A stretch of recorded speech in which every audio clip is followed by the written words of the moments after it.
2 items available in Super Metroid. Very limited in what we can do in Super Metroid without the Morph Ball, Speed Booster, or Screw Attack. Those will definitely open up the game a little bit, Morph Ball especially, paired with some sort of bombs or power bombs. But the majority of the items that you'll find are going to be in Link to the Past. So, we might see the players go down and get those 2 items, or maybe not. Yeah, it's an interesting play. If you find something down there and your opponent doesn't check it, then it gives you a little bit of a boost early. We see Solski is heading down there. Everybody else going into... everyone else is going Link to the Past right away. Yep, big key hunters playing the odds here because there's a lot more items in Link to the Past. They can split up and cover a lot of ground that way. We do see that Lake Hylia Island does have a piece of heart. We did a quick map check. It was green pendants, eastern, red desert, and a crystal in Hera. No real value in Sanctuary. I mean, I guess a bomb upgrade's okay early, but and Link's house doesn't really have anything, so it looks like Maniacal's heading up to Uncle.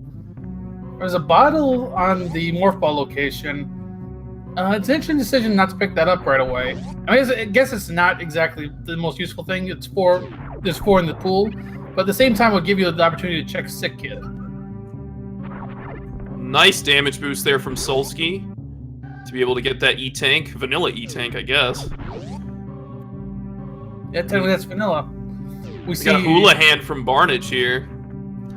Yeah, and I think Solski's realizing that getting that bottle gives you an extra check in Link to the Past, so he's gonna grab it. Could definitely give him a leg up if something's at Sick Kid. So I think it's well worth it. Nothing too exciting at the secret passage there. We got a full heart and a reserve tank. Nice to have that extra energy, but not too exciting. So it looks like Kakariko and South Shore are gonna be holding our goodies more than likely. Yeah. We also saw just a piece of heart in the lumberjack, so don't need Aghanim for that, but not out of logic yet. We got SuperNinTaylor farming 5 rupee drops in the forest. Not a bad plan to try to stock up 50 rupees so you can buy some bombs, because there's some important bomb locations in town. Or you can just hit the 50 rupees that's apparently on the ledge. But no, Maximum Barnes is not going to go grab those. He's already got 200. Yeah, he already got that hula hand play, so he's good to go. And he did some bomb farming in the south of Kakariko. So we got Maximum Barnage and SuperNinTaylor kind of coming at Kakariko from both directions. SuperNinTaylor finding actually that I think tier 1 is red rupees, so that's pretty nice. Yeah, red rupee pull, that gives you some really nice early rupees.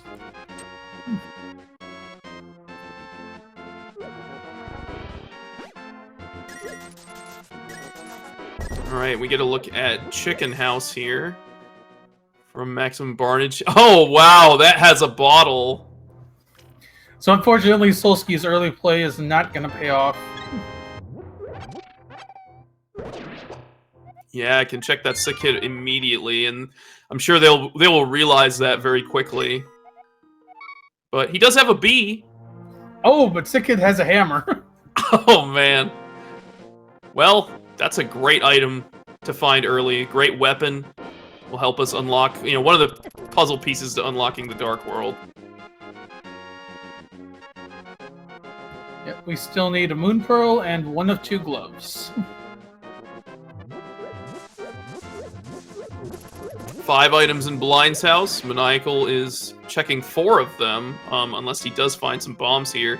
Since he does not have any bombs, he's just going straight in. We got Maximum Barnes going to the well at the same time.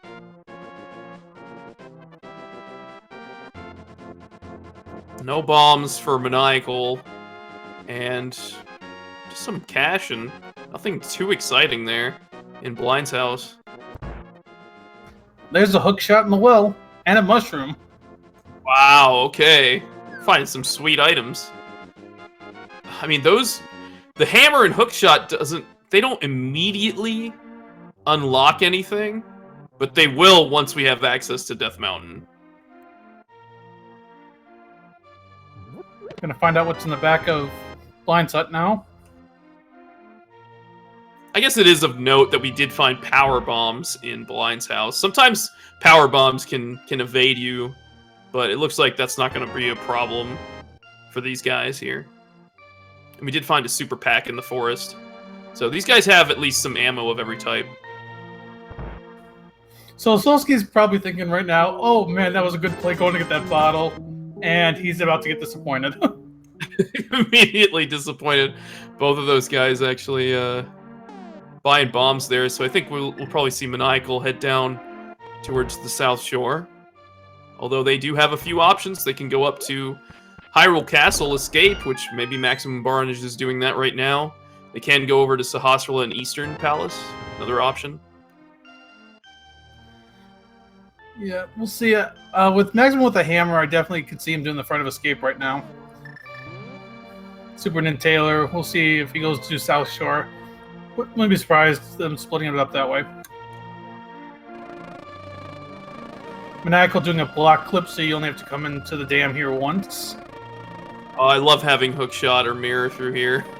This is so nice. I think Solski tried to sell the bee. Oh, there it goes. Worth, I guess. We do have some great weapons to be able to deal with enemies early on here.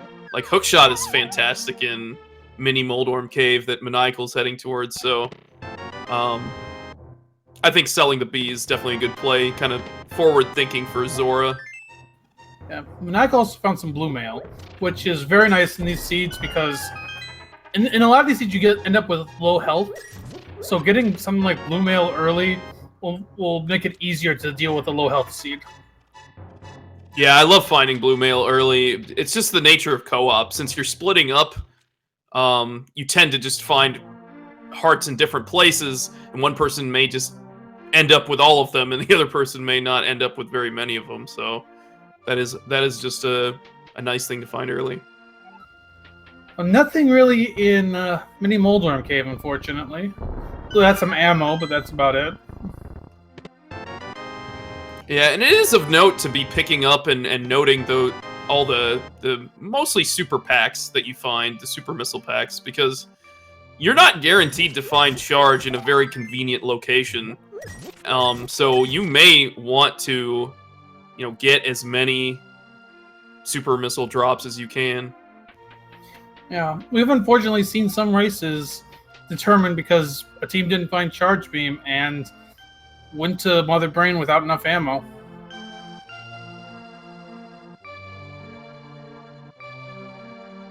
Alright, so we're getting the infamous Ice Rod check. It looks like SuperNinTaylor's joining Maniacal over there. And just some bombs. Yeah, we're kind of looking for that big item that'll give us more progression. We found some nice stuff, but no item for progression. Never mind, there's the Morph Ball. Wow! Morph Ball in Zelda's Cell. And that doesn't appear to be immediately on Maniacal and Solski's radar at the moment. We've got a cool fake flippers from Maniacal. Going to be checking out that mushroom, I think. Maybe we'll see Solski go to the front of Escape now. Yeah, there he goes. Okay, so they're on a good path to finding that Morph Ball. But I imagine we'll be seeing Team Big Key Hunters going into Super Metroid very soon. Yeah, it looks like this could be an early heavy Super Metroid seed. Yeah, and what's interesting about being able to go into Super Metroid with power bombs and super missiles is that you can actually get all the way to Norfair and exit through the Norfair portal. So even if they don't find any gloves, they can get to Death Mountain, and they can do Hera, they can do East Death Mountain, they can, check out the Old Man, and the Spectacle Rock, and stuff like that. So there's a lot to do. That's a very good point, because with how the combo randomizer works, going through Upper Norfair to get to Death Mountain is in logic. Similarly, you don't need the flute to access Meyer if you can access Lower Norfair. All right, so we're seeing some Super Metroid now from Maximum Barnage, so this is exciting. Going to be checking out the Bomb Torizo item here. And Maniacal checking out Sahasrara.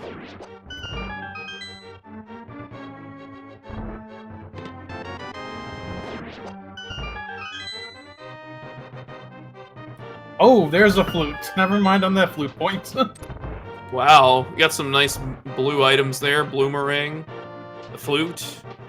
And that does definitely open up Death Mountain, so I think Maniacal is going to be going to activate that flute immediately. Decides not to go into Eastern Palace at all, which I think is a very reasonable decision when you find a sweet item like the flute. And you got a hook shot on your hands. And not to mention that Eastern's a pendant, so it loses some value because of that. Absolutely. Solski finding that morph ball, probably thinking, maybe we gotta get into Super Metroid soon. Just thinking. Yep, there he resets. So this is actually a pretty good division by Solski and Maniacal. Maniacal's likely going to check Death Mountain. Solski's going to start checking Super Metroid.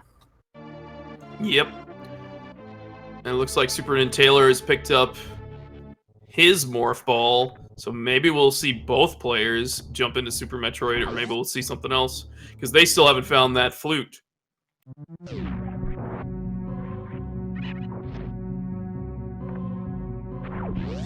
Well, actually, Maniacal's got to go pick up his hook shot. Well, actually, he picked up the hook. He has to go pick up his hammer first. Yeah, it seems reasonably important, but this is nice to pair with activating the flute, so it kind of works out in his favor. That's true.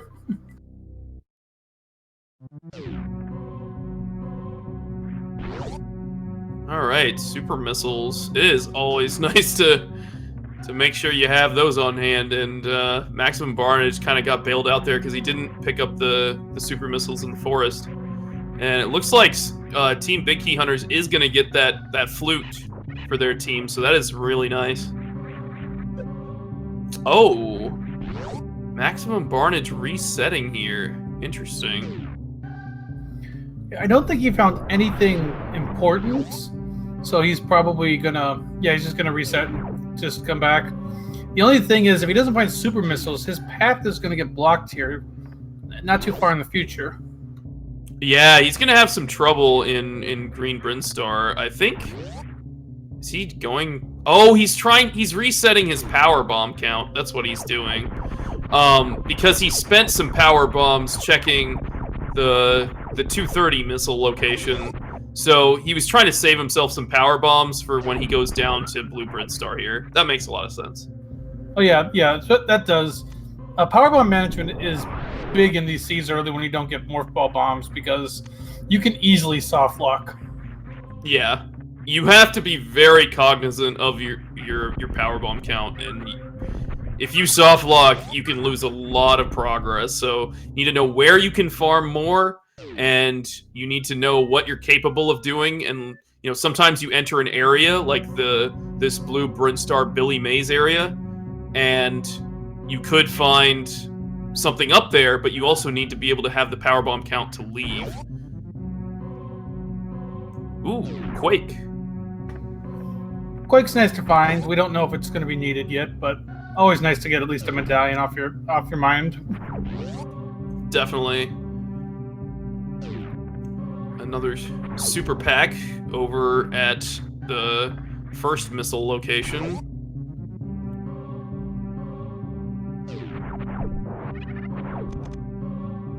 We got SuperNinTaylor going up the mountain here.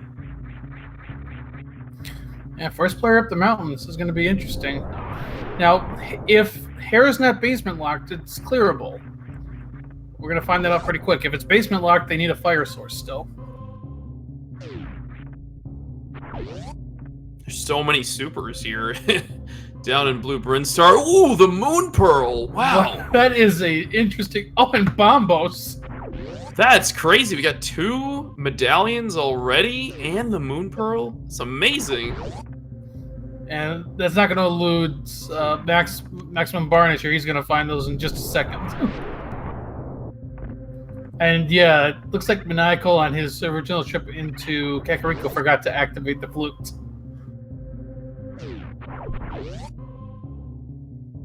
Yeah, so we might see Maniacal go up the mountain here shortly, but we are getting a Paradox Cave check from SuperNinTaylor. This is pretty exciting because there are 7 items in this area, and then an 8th over in Spiral Cave. Oh, Plasma Beam. Very nice. Wow. Plasma's pretty awesome from just tearing through most enemies in Super Metroid, but in order for that to really do anything to any boss, you do need the charge beam, so depending on where charge is, it may not be as exciting. And with all these super missiles, you know, they may just have to use that ammo on bosses like Ridley.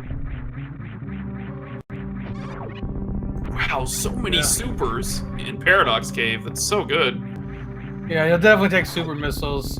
I think one of the features on the SMZ3 Randomizer, and you can correct me if I'm wrong on this, but they give you more super missiles than you would normally get in the vanilla game. That is correct. There are only 10 packs or 50 super missiles available in the vanilla game, and I think there's something like 80 or 90 or something like that. I don't actually know the exact count in combo. So, wow, space jump on the floating island there. Interesting. That is a really nice movement item that they want but cannot get right now. We still need 2 glove upgrades and a mirror in order to collect that. You have to almost wonder if the space jump is the reason that island is floating right now. Yeah, maybe. I like the sound logic.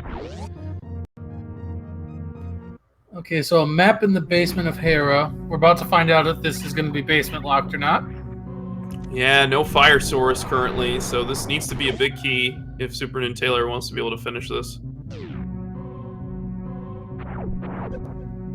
Okay, we're not basement locked, so we can at least go up to the top. Doesn't mean there's nothing in the basement, but for now, we're not. Our progress can continue.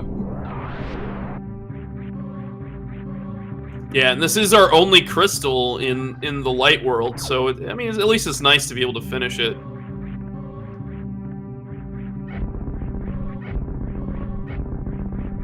Yeah, we still need 1 glove upgrade before we've got Dark World access. We did see Solski do something clever there. He checked the back of Gauntlet. Looks like there wasn't anything of value there, so won't have to traverse to the back of it, but I don't think we've seen the front item, the E-Tank item there, so that's kind of still pending. Yeah. And they don't have the power bombs to really go in and get out, so definitely fine to skip that for now. Meanwhile, SuperNinTaylor a little off on his hookshot timing, got knocked into the pit. Here comes round 2 on that. Oh, there's a lamp. Okay, so I guess we could check the basement now, and there is still 1 more item available here. Landmola will either have a compass or the second item. Or not Landmola, Moldorm.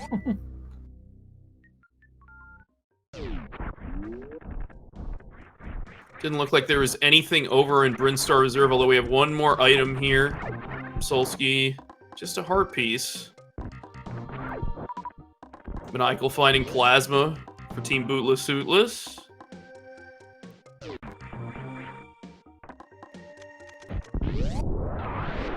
Alright, here comes SuperNinTaylor with the Moldorm fight. Yeah, will we have to go to the basement? Fortunately, we can now. And Solski finding a good place to farm power bombs. Very important to be keeping track of that. And he needed to farm there, and he did. Oh no! Center hole. Oh, that's so brutal.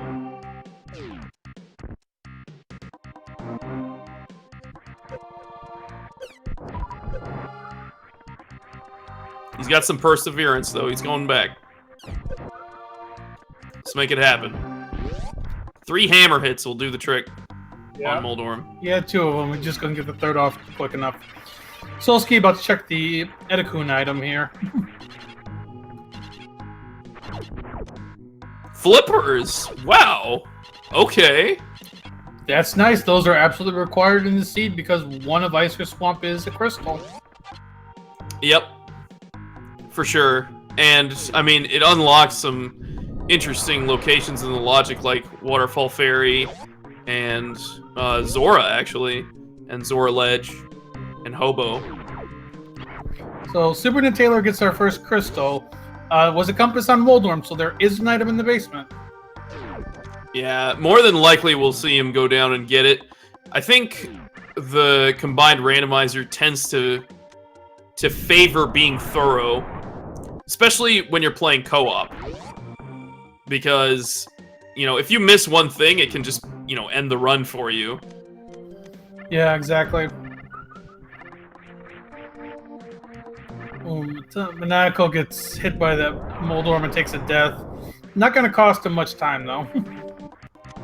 And we're getting our first look at Pink Brinstar, which is a very lucrative area. Saw Solski place a very well-timed or very well-placed power bomb in order to actually open a couple doors at the same time. Again, trying to manage that power bomb count. And did find some more supers. It would be really nice to find another power bomb pack because it's been so limited. We did see a second one up in Paradox Cave, but that's kind of out of the way right now. Right, exactly. We might even see... Ooh, Fire Rod at charge. Might even see Solski go down and farm the caterpillars over in Waterway, but it looks like he's not going to do it. He's going to be happy with his Fire Rod, and more than likely... Oh, maybe he is going down there. Yeah, this is good knowledge by Solski. He knows that there's some enemies coming up where he can farm some power bombs here quick. They have like a near 100% chance of dropping power bombs, these caterpillars, so it's definitely worth knowing about that. Looks like there was just a super missile pack in Hera Basement. Again, so many supers, but not required.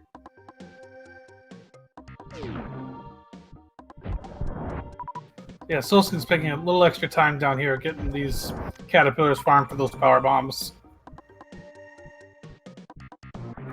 Maximum Barnage going for the Spore Spawn skip. That was beautifully done. First try. That's why we never... Sorry. Yeah. That's why we never see Spore Spawn in Randomizer. Or even, like, any category but, like, Spore Spawn RTA. Pretty much. It's just that you can do that trick and just completely skip them.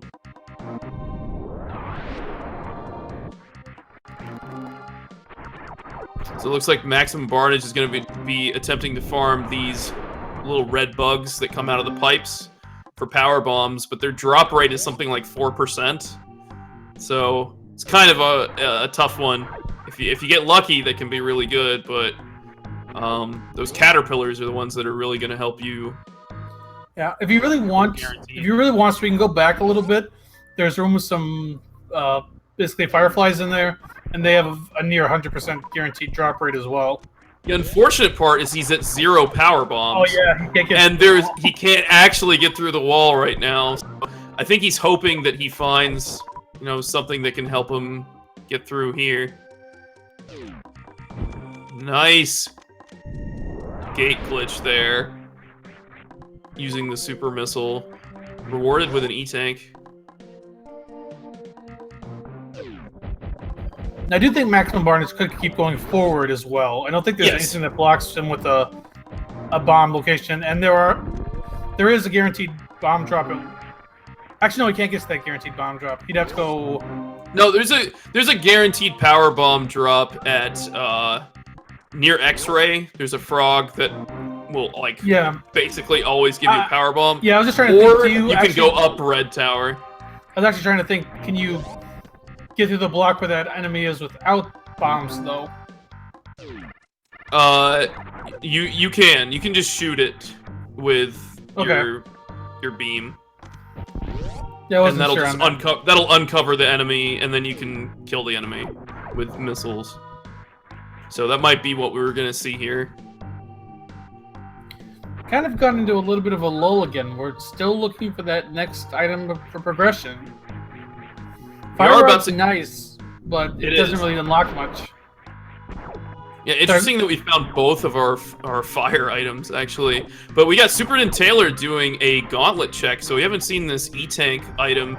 And since he does have 2 power bomb packs. He can get in and leave. So that's actually pretty exciting. If this is something important, then that could be a really nice advantage for Team Big Key Hunters. Solski's the first going to be into Red Tower. Oh, no, never mind. Max already was in Red Tower. He went up. Yeah, there are some guaranteed power bomb drops off of the caterpillars up here. So definitely a cool thing that you can do. I think Solski's going to do some more power bomb farming here. It looks like there was a vanilla E-Tank up at the Gauntlet. And yeah, I think Solski's going to take this opportunity to jump into X-Ray and farm some Fire Fleas. I doubt he's actually going to do this, because I don't think he can, unless he does the damage boost tricks. And that can be very dangerous to your run. But you can damage boost off the enemies in order to get to the X-Ray item. It's just extremely difficult and dangerous. Not in the logic.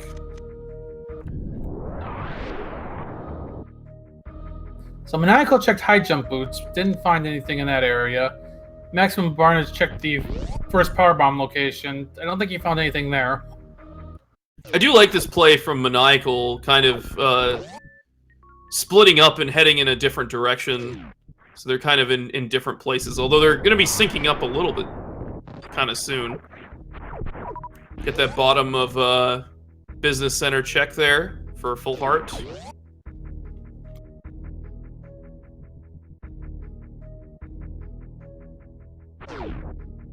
So Solski's next play is probably going to be to check the crate area. 3 items in that area. Yeah, this is certainly a fine play. Crate is one of those bosses that we absolutely have to beat in order to complete Super Metroid. So you might as well do it. You get some items along the way. But we are still just looking for some progression here. They can go to the wreck ship with a well-timed continuous wall jump, CWJ, as we like to call it, but that is not in the logic of normal, so there has to be some way to get there if that is, where progression indeed is. We do have a couple of locations unlocked in Link to the Past with those flippers, and I don't think we've seen Agana's Cave as well. There is some stuff to do. We also have Eastern that no one's gone into. Good point. Yeah. They all bailed on Eastern. I can't blame any of them for bailing on Eastern, but... Oh, yeah. I mean, with Morph, this is kind of a item-rich game. It's just so dense. You can clear things a lot quicker. Very nice quick kill for Solski. Beautifully done. He gets a couple power bombs, too, which has got to be a relief for him. Yeah, Crate's one of those nice, places to also farm power bombs. There is the E-Tank room. As long as you can get there, will refill all your power bombs because it's got those frogs again in there.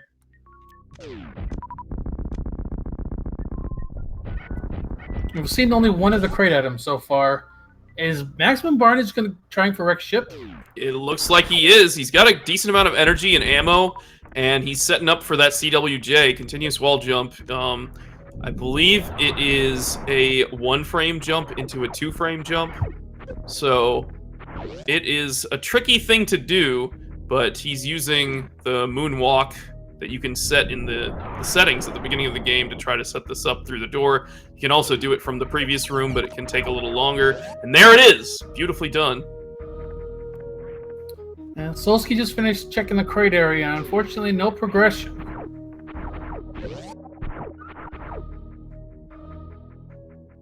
We've got this under ocean item that Maximum Barnage is checking out now.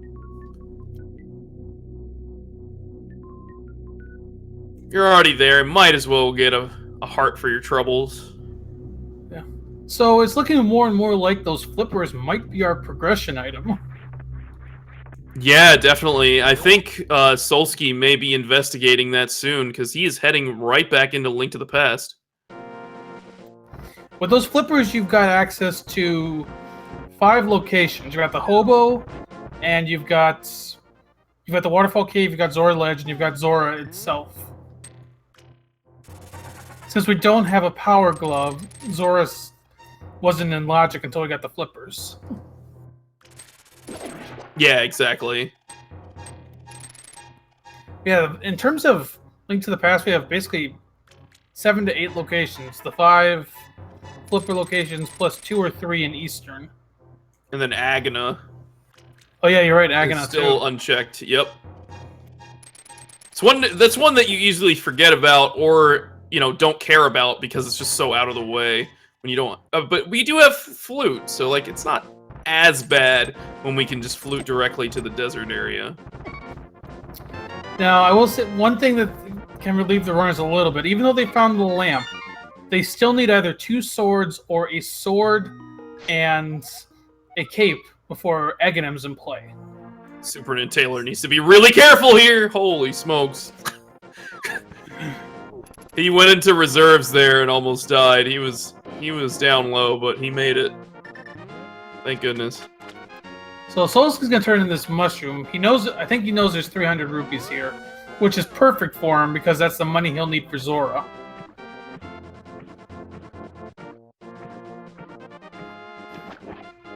Now we got Maximum Barnage on the Phantoon fight. This should be a good fight for him. Should be plenty experienced at it. For lesser runners, if you haven't done Phantoon without any suits, this can be a brutal fight. Ooh, he enraged Phantoon. That can be fine if you can dodge these flames, but that can be difficult, and these do a lot of damage. Especially without the various pops. Yeah.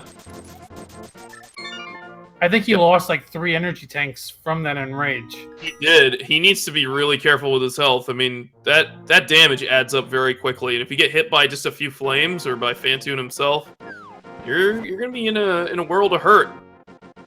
Oh, he's down to, he's got a reserve, but he's at 49 health right now.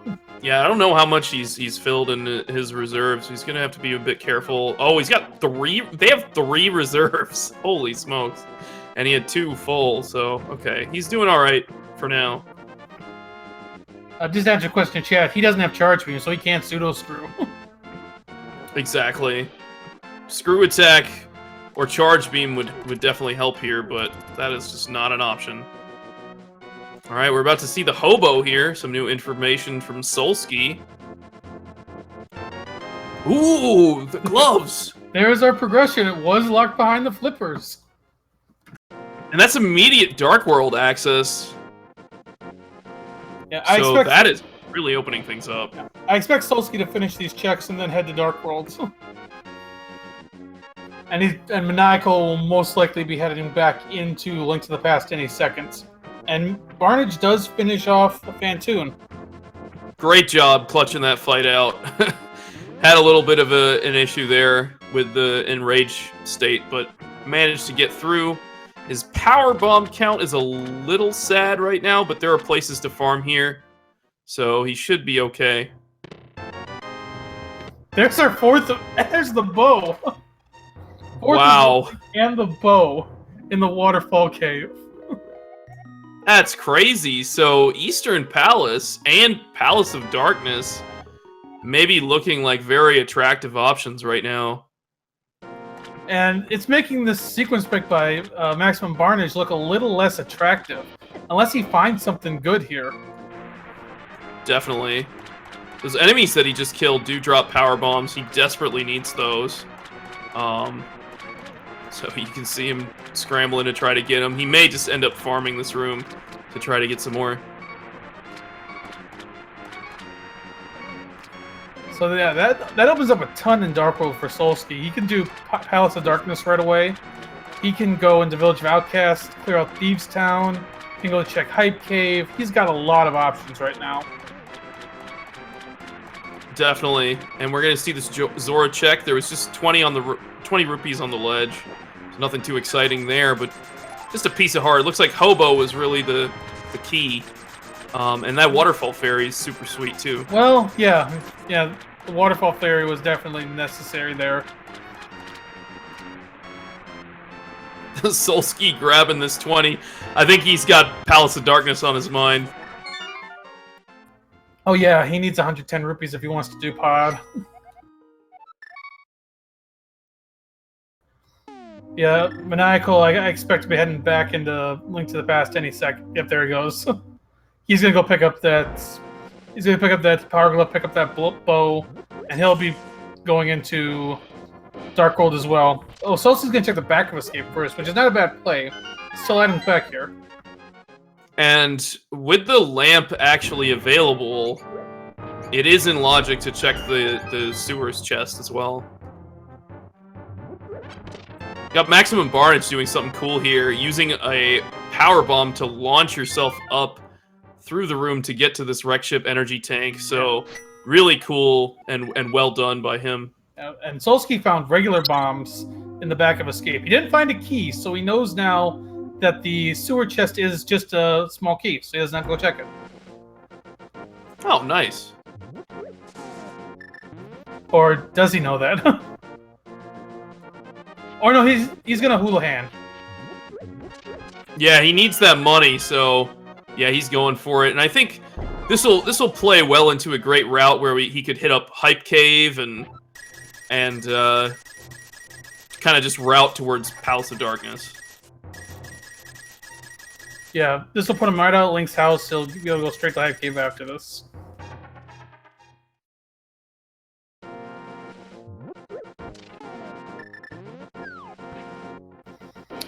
So yeah, right now, Maximum Barnage, SuperNinTaylor, they need to get down to Hobo to find that power glove.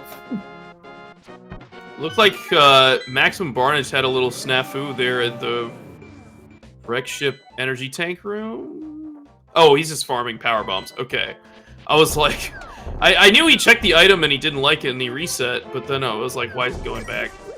So Solski gave us a map check. Thieves Town is our third pendant. I believe I saw Skull Woods and Misery Mire as our red crystals. Okay, cool. And we got Hype Cave! Get hype! Here we go, 5 items. Starting off strong with 20 rupees. Second chest has a piece of heart! We're getting better, and a sword! Wow. Some missiles and an E-tank. Not bad. Our first sword. Yeah. A sword and an E-tank, I'd give that a okay rating. Yeah, I mean, that sword is actually progression into Skull Woods. We can actually complete the dungeon now. Yep, you're right. Skull Woods is completable. I actually looking at Solski, I just realizing he didn't ever hit to that blue mail.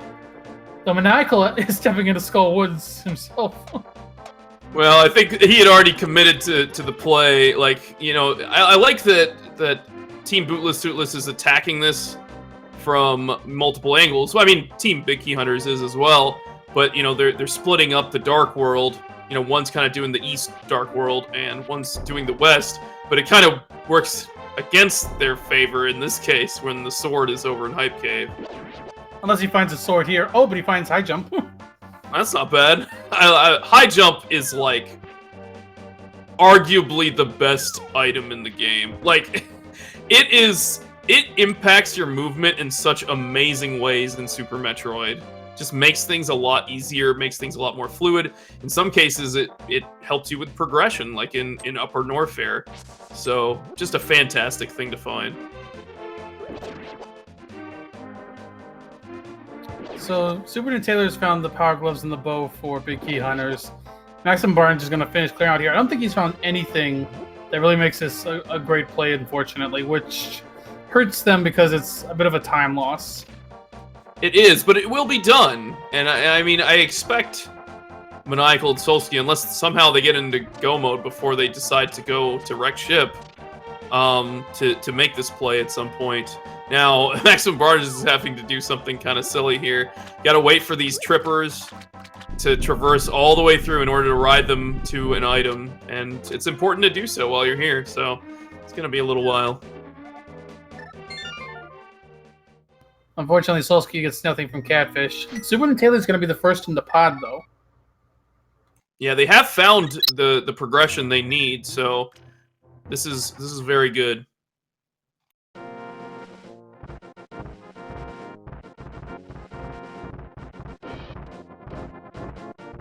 More energy in the bomb hut. We've actually found a good amount of energy. Where is Solski going? I wonder if his plan is to get the lamp in Hera before he makes any additional progress. That could be a good move, but there's various suit on Maniacal's side. Wow, okay. So that has really opened up upper Norfair for these guys, and potentially lower Norfair if they want to do a lava dive, but that isn't in the logic of the game. Oh, he's grabbing plasma here too. That's definitely solid for Solski. And a good amount of ammo. Maximum Barnage maybe in a little bit of a sticky situation. He's got to farm up some health in order to get through this bowling. Otherwise, he won't survive. He's got to be really careful.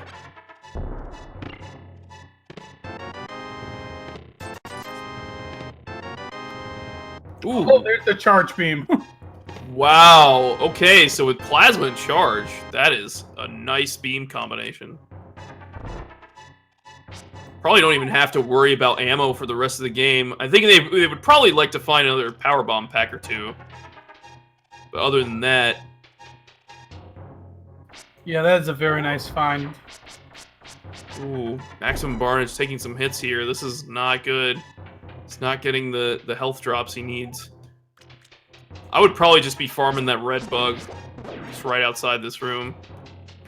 Meanwhile, SuperNinTaylor picked up the screw attack in pod. Ooh, nice find. And we know where Space Jump is actually on the floating island. So that together, if we can get those items together, can be a force to be reckoned with in Super Metroid.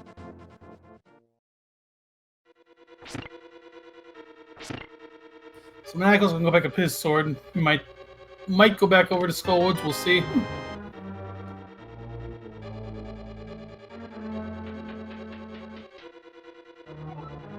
SuperNinTaylor picks up his big key on the right side of pod.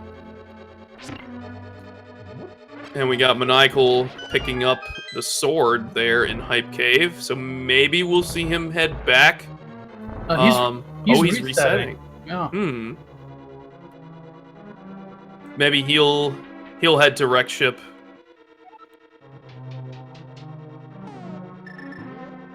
And perhaps Solski will continue doing some... I mean, he has to get his Varia suit and high jump boots and stuff, so maybe he'll finish up Skullwoods, since, you know, he'll have a sword at the time. Yeah.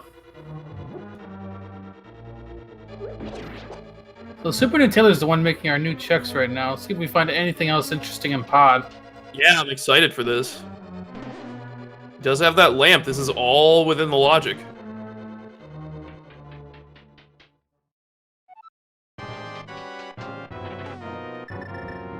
More health, more E-tanks. Oh, he'll always take that.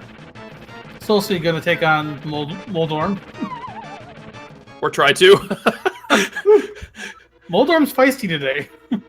He really is. Maximum Barnage finally with the energy here to get through bowling, so I really like that they are splitting up and tackling some dangerous territory. You know, SuperNinTaylor coming into pod with 4 hearts. Yeah, he's got blue mail, but still, 4 hearts, not a lot of health. And Maximum Barnage going through Wreck Ship, which is arguably a pretty dangerous area of the game. So props to these guys for going through. Oh man, Solski. Well, round 3 coming up against Moldorm. He's having fun. Let him have his fun.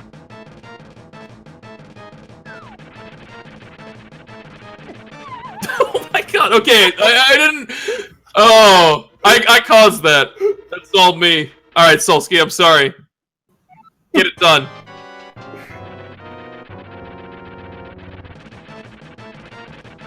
Alright, Maximum getting these checks over here. He's gotta do a bit of a dangerous wall jump to check this item. This is terrifying, but yeah, you have to get around that spike or you're toast. Oh! Okay, there's the mirror. We absolutely need that, so we're gonna find Speed Booster at some point. Wow. Well, if it's right here at Gravity, that would be ideal. It is not. But we do have Maniacal jumping into Norfair now, so this is some new information as well. With that Various suit, you know, you want to press that advantage and do as much as you can with it. So we got an E-Tank over at Ice. Yeah. So that's actually some good information for big key hunters. They not only for SuperNinTaylor, he doesn't have to go over there until they find the speed booster. And once they do, that will open up a full clear on Swamp Palace, which is a lot of items, actually. 6 items.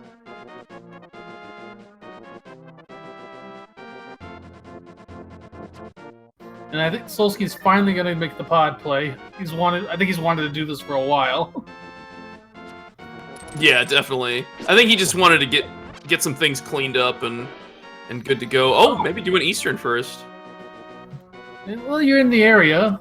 3 items potentially in here. So, well, actually 3 items in here. You got access to all 3 now. So, yeah, why not? Actually 4. Yeah, it's green and pendant. the green pendant. Exactly. That's a lot of items. All right, let's see it. Let's see it, Solski.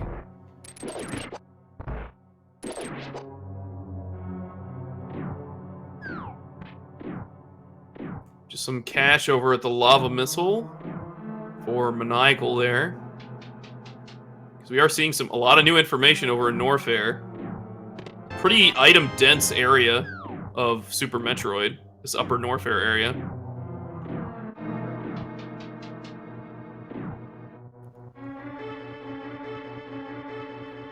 Oh, I got SuperNinTaylor about to take on Helmasar. Only 4 hearts, so gotta be a little careful here. Each hit will do 1 heart of damage. Yeah, this is not an easy fight.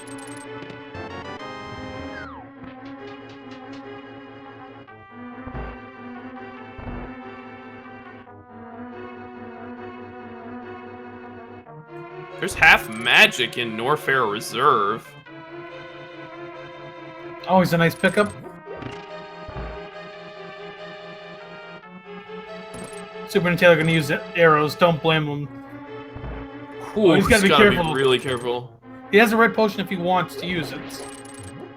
He was thinking about it, but he clutches it out. Very nice kill. Does Helmasar have anything?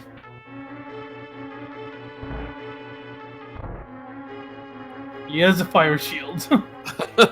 We did also see X-Ray over in Eastern Palace on Solski's side. Getting a lot of new information all at once, guys, so... Yeah, X-Ray's definitely a nice pickup because you can microwave a couple bosses now. Yeah, we know... I mean, Team Bootless Ootless knows where Charge is and has Plasma, and there's that X-Ray, so not bad. I don't necessarily suspect Maniacal will go out of his way to collect that. But because that's a pendant dungeon. But maybe if there's something else in here. Yeah. Yeah, if there's something in here, he might. Yeah, the time gained with, or the time saved with using a microwave beam, not necessarily better than the time you would need to go get it. Exactly. It can definitely save you some time, but yeah, if that's all you're coming in here for, it's not worth it. And SuperNinTaylor gonna be following Solski into Eastern Palace after Pod. I guess they've got these things on their mind.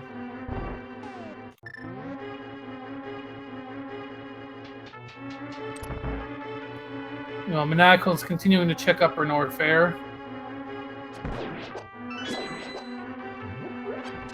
Just half magic, really, the find here in Upper Norfair, but we may see something exciting from Maniacal.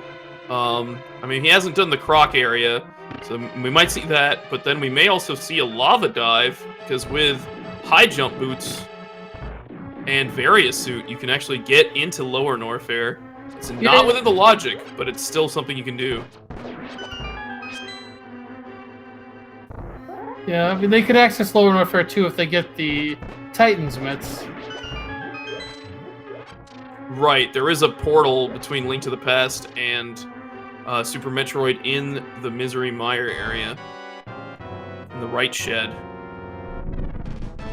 I think Maniacal is going to go down for Crocmire now. Yeah, this is a fine play. It's gonna actually have a little bit of trouble with checking the pantry item, but he can actually get everything else in this area. So Solski finishes up Eastern. Nothing on Armos, but we still have that green pendant.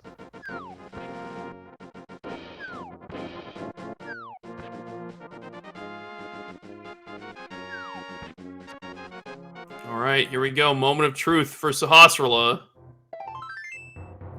Nope. Welp. So unfortunately, that the Eastern dive didn't really pay off, unless we need to get something off the pedestal. Oh boy. Which we haven't talked about much, but 2 pendant dungeons are fully in logic right now. We just need a way into desert and maybe the boots. Yeah, that's super interesting. I mean, once they find Speed Booster, they actually do have access to desert. That's still, I guess, not in logic.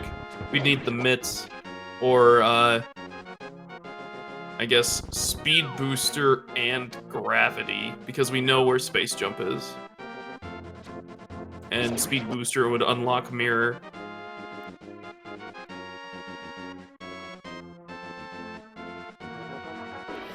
So I got some trading places now. Solski's gonna go check Pod. SuperNinTaylor finishing up Eastern. Maximum Barnage kind of finishing up the cleanup here of Super Metroid. We'll see if he decides to do any hell runs. We know where Varia is, but Team Big Key Hunters does not at the moment. They have not done the Village of Outcasts area to get their Varia suit, so you know that could inspire Maximum Barnage to do some of these hell runs. Just go into there without Varia and try to tank the damage. But with 4 E-tanks, it's a little tricky. Hey, there's Silver Arrows. We also don't have... He also doesn't have high jump, which can severely limit the locations he can get to. He can really just do the ice items. But yeah, Silver's pretty nice find, especially since they have the bow.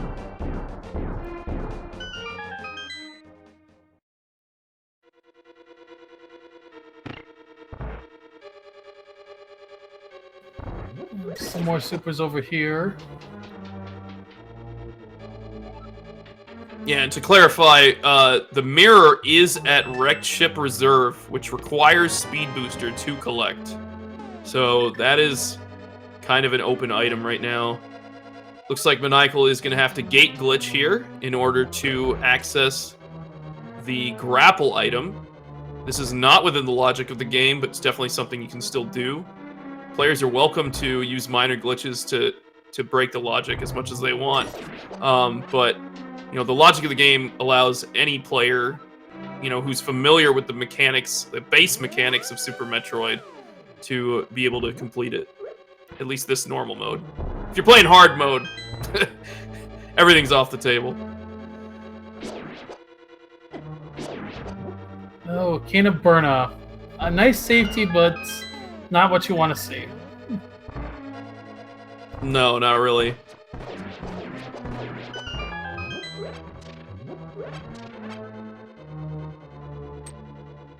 And Oh, Maniacal... he has SM bombs. Oh, I forgot they picked that up. Yep, that was in the back of Escape. So this is in the logic, because the logic can't expect you to do the infinite bomb jump. Yep. Oh, definitely. Okay, cool. We just haven't seen that busted out yet, so that's great to see. Very nice bomb jumping here. I think it's worth mentioning, I only expect you to do up and down bomb jumps. It doesn't expect you to necessarily do left and right.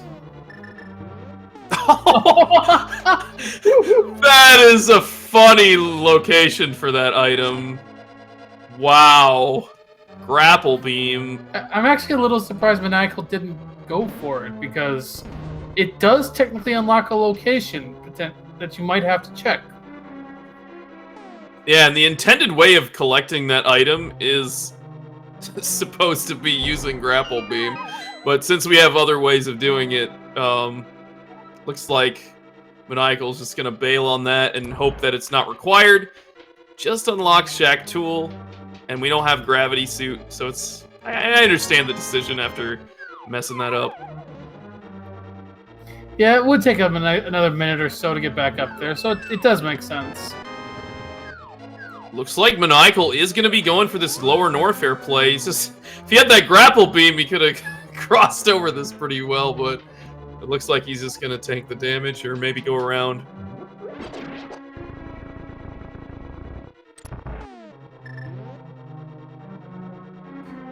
Chet also does make an interesting point. That grapple beam does mean that wreck ship's in logic.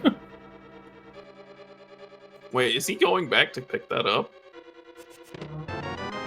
Oh, maybe not.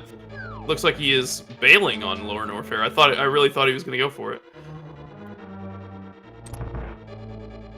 Which is also a fine play. I mean, lower Norfair is not within the logic right now, so, you know, if you want to stay in the logic, that makes sense too.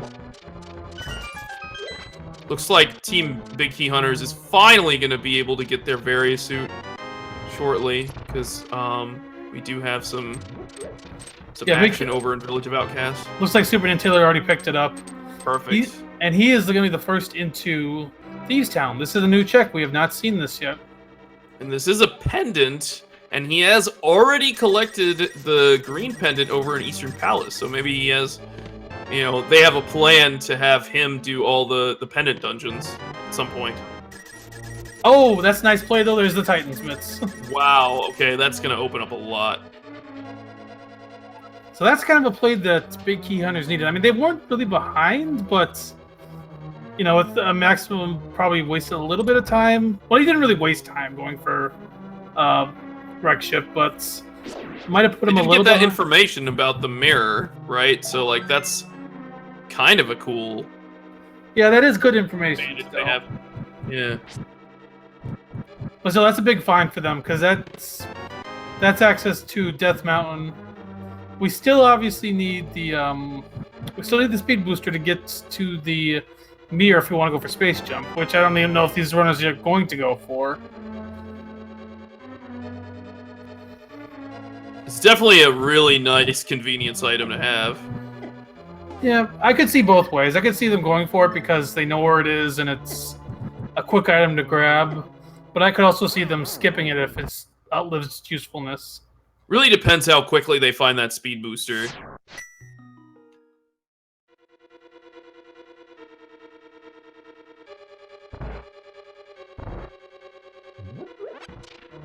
So it looks like SuperNinTaylor has relayed that there's so much value over in Village of Outcasts, and Maximum Barnage is likely going to just be joining him there very shortly. Makes a lot of sense. And I think Maniacal's now going to make the play over to wreck ship. All right. And maybe regretting a little bit not picking up that grapple beam. Could have used that to get across the moat, but it looks like he's going to be setting up the CWJ here in just a second.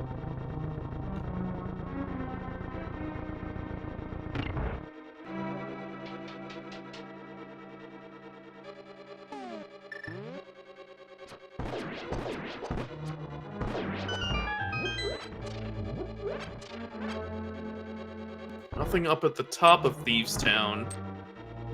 Might be, you know, one or two more items down in the basement or at Blind.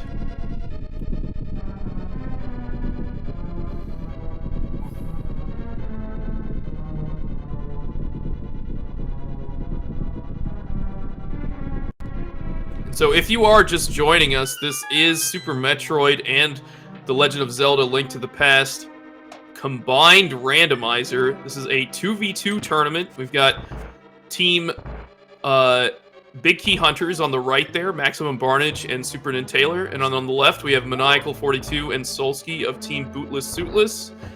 They are in the loser's bracket right now, fighting for their lives. Winner of this match advances, and the loser will get knocked out of the tournament. So this is pretty crucial. We're coming down to the last handful of matches in the tournament.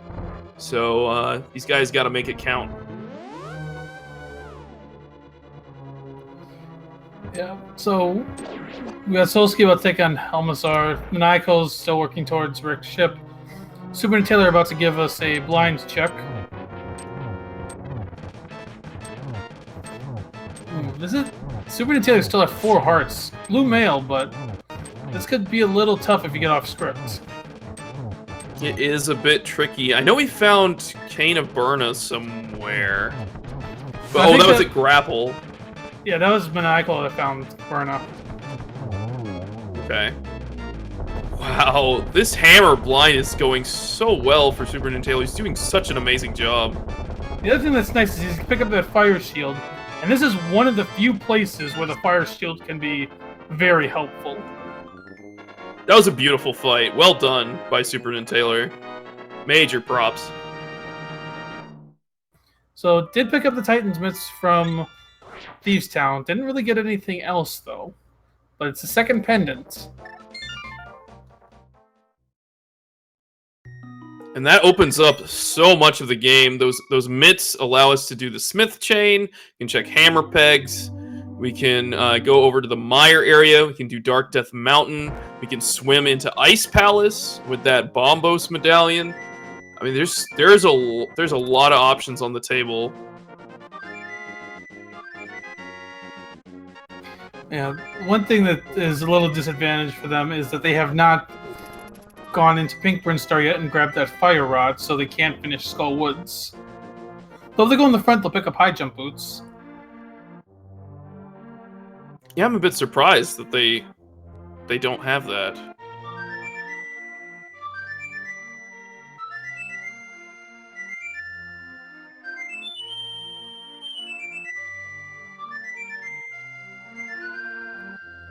So Maniacal taking on Phantoon. With Charge Beam, with various suits, this will be a bit of an easier fight.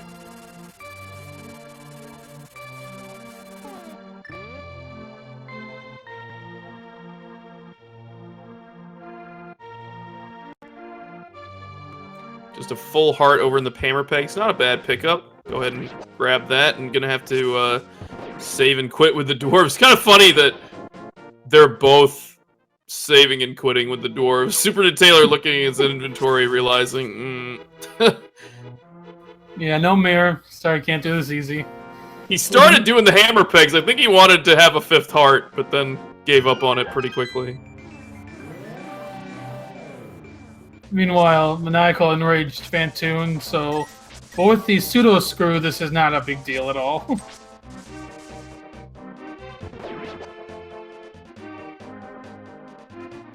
It looks like Solski's gonna do some cleanup here in Village of Outcasts. Maybe we'll see them finally make their way into Thieves, which would be great, because, I mean, those mitts are absolutely required and open up so much more of the game.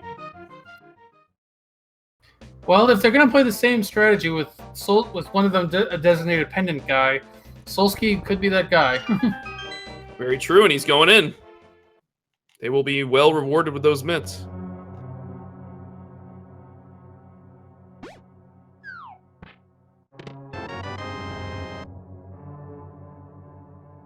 So the Smiths just had some bombs.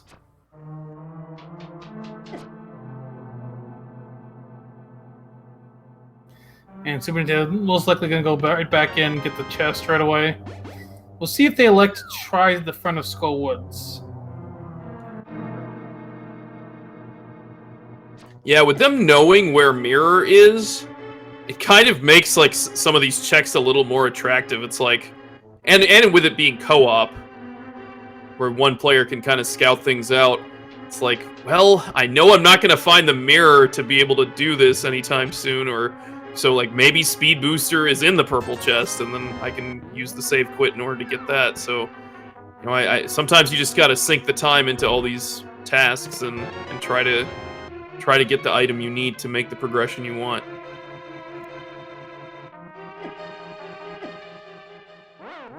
So SuperNinTaylor has the chest. I'm surprised he didn't just save and quit right there. He needs to do that anyway to get back to Light World. I think they have not been over to Stumpy, so you might grab that item real quick.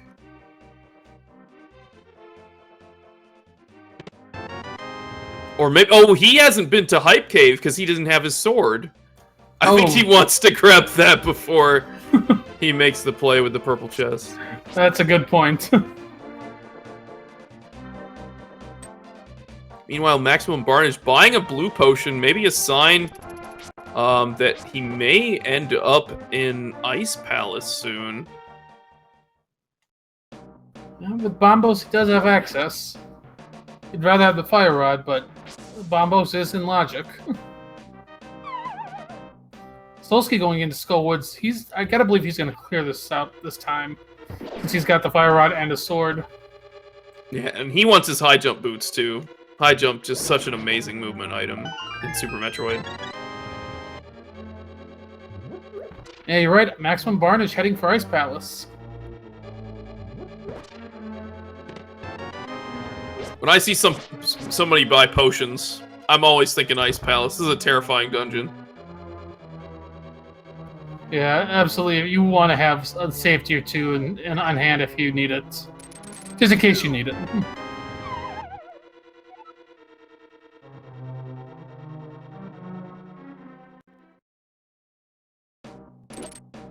Maniacal taking a second there to get that clip, but it's such a cool clip in Wreck Ship there. Looks like Solski is not finishing up Skull Woods right now. Which is a little curious play because it is one of the 5-6 crystals. Well, SuperNinTaylor finished off the purple chest. Unfortunately, just a super missile pack. Now going to go check Eastern Dark Death Mountain.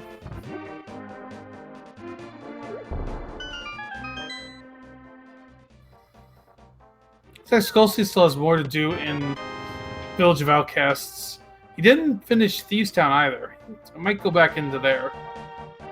Ah, okay. That could be reasonable. Or maybe he decided that because he got the Titan's Mist, he's just going to risk that's all they need and move on for now. I think based on the item placement, there was a bunch in the front. At least 3 items in the front of Thieves Town. There were a lot. I know there was just 3 Link to the Past bombs at the top there. And Maniacal is about to get the bad news.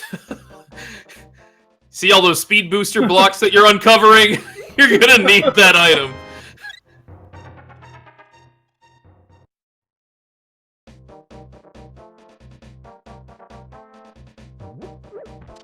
Now, the fun thing is you need that item, but this is not where you need the item for.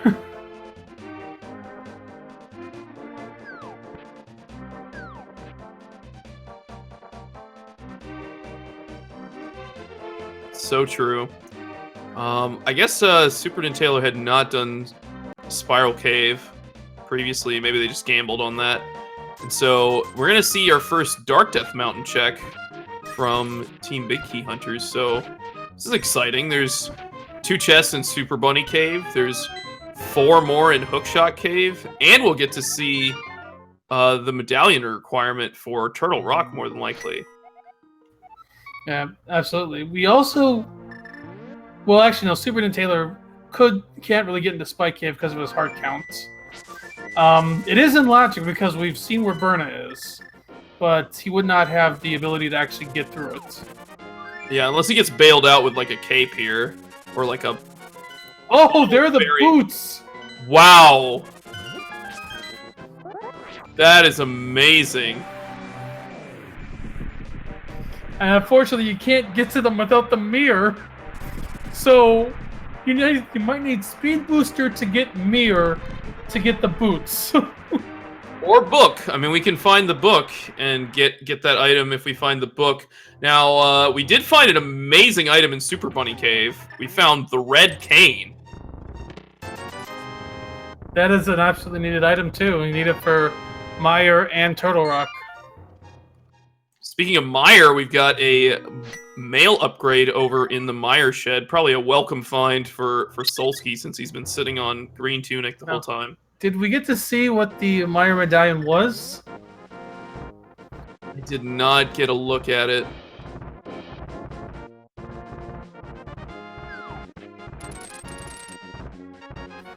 Potentially Check could help us out here. But yeah, it was a pretty quick check, so I didn't get to see it. But we're going to see Turtle Rock thrown at us. Yeah, Turtle Rock here. That's Bombos. Okay. So, interestingly enough, with the fire rod, actually no, the fire rod. Wait, no, fire rod is in logic at this point. Yeah. So you could go through most of Turtle Rock at this point in logic, but without ice rod, you can't complete it. I think Solski's about to be a little sad right now, finding Red Cane after going to the Mire area, whereas SuperNinTaylor is checking the Mire area now after going to Death Mountain, which had the Red Cane. So, you know, that routing just kind of worked out in SuperNinTaylor's favor. The chat's saying it's double bombos today. So, okay. SuperNinTaylor can complete Misery Mire right now. Not the most pleasant check to do, but you can do it. And that actually opens up the Pyramid Fairy. We have the ability to clear Skull Woods and Misery Mire right now, so I think that's looking like a promising way to go. You know, you get 2 items in Mire. It's only 2 items in Skull Woods, but they unlock 2 more. So I like the line. And SuperNinTaylor's going to go for it. Yeah. It's a crystal dungeon, something that's required to do. Might as well jump in there. It's dangerous, though. With the bow, it's not as bad. But at the same time, you'd love to have those silvers before doing this. And silvers are back over behind Crocomire. yeah. Bicky hunters haven't even ventured into Upper Norfair, I don't think. Like, at least the main part of it. Maximum Barnes doing another scary fight with Fighter Sword, and that's Cold Stare. Does have hammer. Rough. He only has green mail too. This is not an easy fight. He's gonna have to clutch this one out. And he's using the sword spins to keep those puffs away from him. It's slower, but it's safer. Yeah, this is a lot more consistent, so I don't blame him from doing this. This is such a tough fight because you got to dodge the... Oh, he got buddied by a hit. You got to dodge the ice balls. You got to dodge the puffs. This can be really tough. It's 4 damage if you get hit by a puff, and it's 3 more, I think. Oh no, it's 2 more if you get hit by the ice.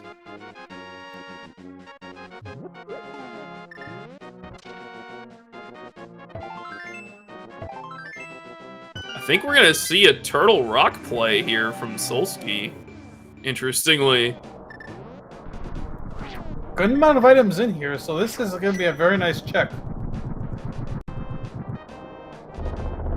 Yeah, after finding that Red Cane and having Fire Rod on hand, it's a pretty lucrative play.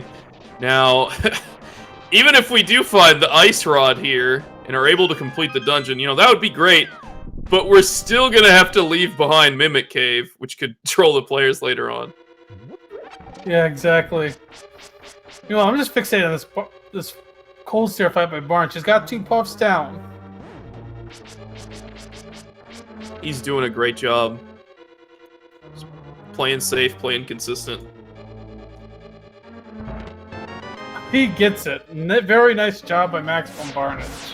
GG. Nice. Alright. We also have a very dangerous play. I mean, we have... I guess Maniacal has a lot of health here, but we've got X-Ray, and he's just tanking the damage. He has a lot of health, but taking the damage through this area can be a bit scary. He's using Bomb Jump to get through the rest of it.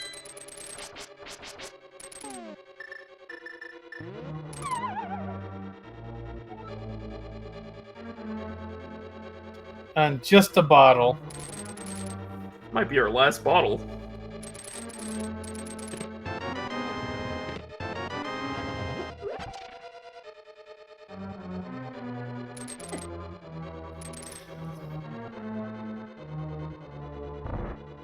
Just a couple more locations here in Mire as for SuperNinTaylor as Solski gets started on Turtle Rock.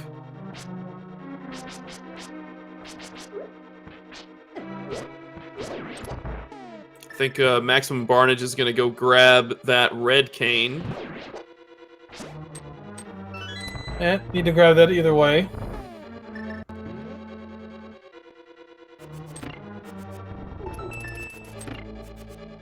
No, maybe not. Or maybe he'll enter through the TR portal and go into TR. Well, he doesn't have Fire Rod, so he's not yeah. going to get far in Turtle Rock if he tries. No. Because the first chest was a map, so you can't get anywhere in Turtle Rock without the Fire Rod today.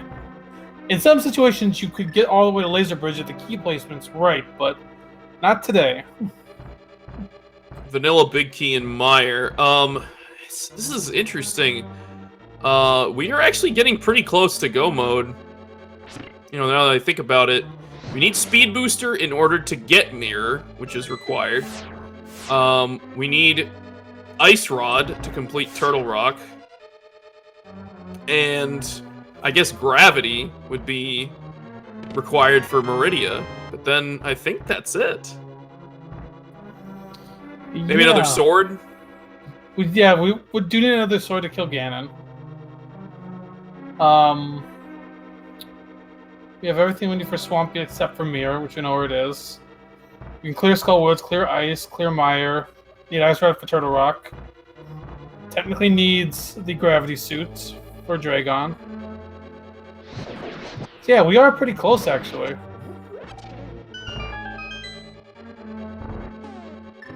Yeah, and I think for these guys, based on their experience levels, I think they may not even need Gravity necessarily. But Meridia could be, you know, holding some value, and it's really slow to do, you know, suitless Meridia stuff. They probably won't even consider doing that until they find Ice Beam. We know where Grapple is, but like that's probably not happening. They're probably going to find Gravity. So we got SuperNinTaylor about to do another tough fight, and that's going to be a Fighter Sword Hammer Vitreous. Only has 10 arrows, so that he has to save his arrows most likely for the main eyeball. He does have 19 bombs, though. You could use that to weaken up, to soften up some of the smaller eyeballs a little bit.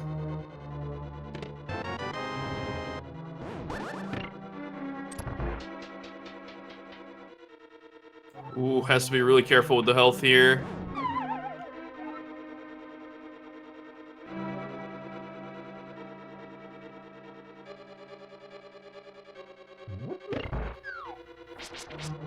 Go ahead and pop that red potion. Don't blame him.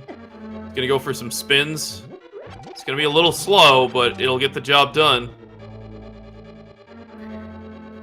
Well, Solski is about to do Laser Bridge, and he doesn't have boots or an invincibility item here, so these are going to be some tricky laser skips. Yeah, and we haven't found the Ice Rod either, so if we don't find it here, he's going to have to revisit Turtle Rock to complete it. Ooh. He's got to be careful here. He's going to use a potion. Got some health. Yeah.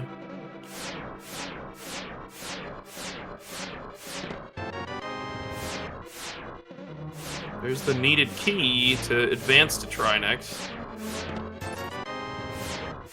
A bloopy. Oh! What a find on the Laser Bridge! That's enormous. Wow. And if Mirror is blocking Ice Rod, that's gonna be even spicier. So Solski can't finish Turtle Rock, but that's a big find. And I gotta believe Maniacal's gonna go straight for that, or maybe not straight for it, but he's gonna go for that very shortly.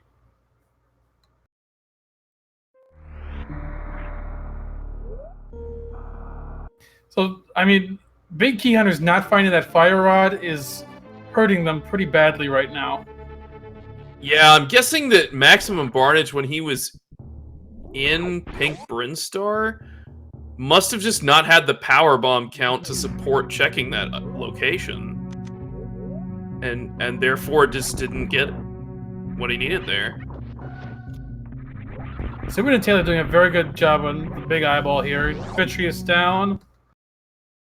And just a bomb upgrade.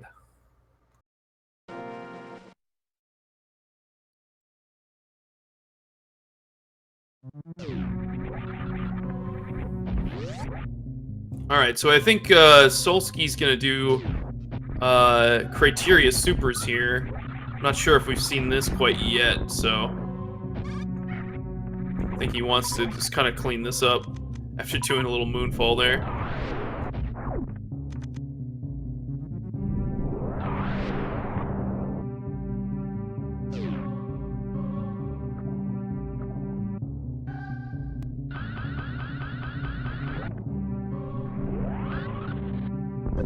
Just a power bomb pack.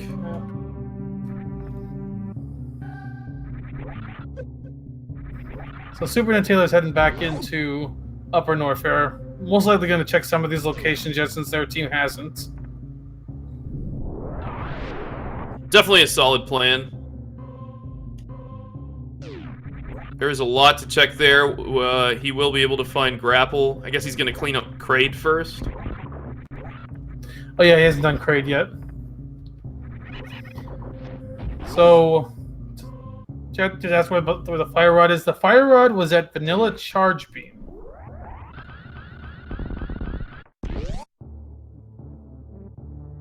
And we're seeing Solski just beeline it over to the wreck ship. I mean, he hasn't completed the wreck ship, so this is good. He needs to do it anyways. And he will be able to pick up that mirror and start, progressing their team. Yeah, and meanwhile, Maniacal is going straight for Turtle Rock, basically doing the same thing. He needs that speed booster. Gonna go then and grab that mirror from wreck ship right afterwards. Well, for now, just actually grabbing the red cane, so maybe we'll see Maniacal go into Misery Mire.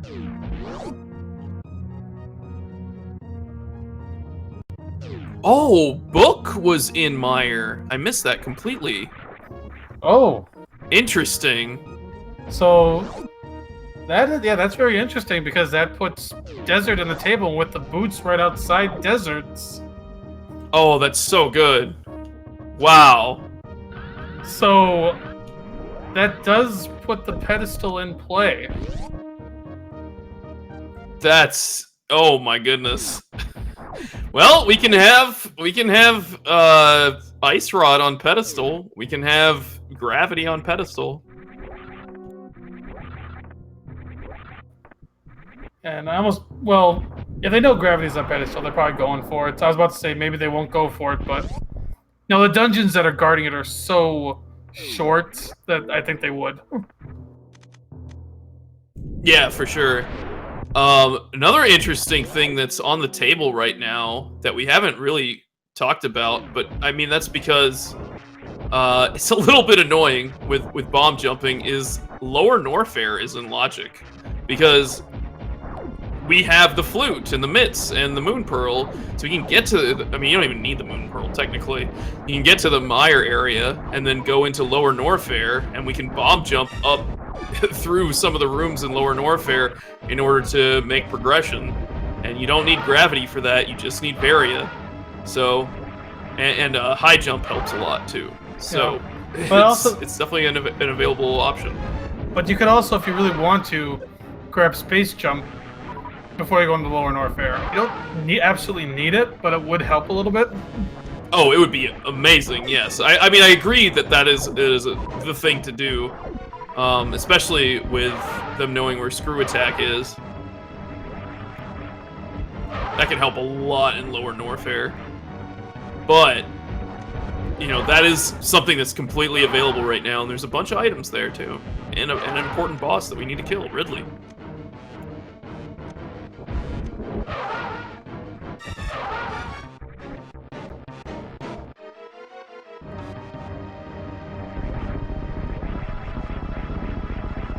So Solski's got Fantoon down, most likely going straight for the mirror.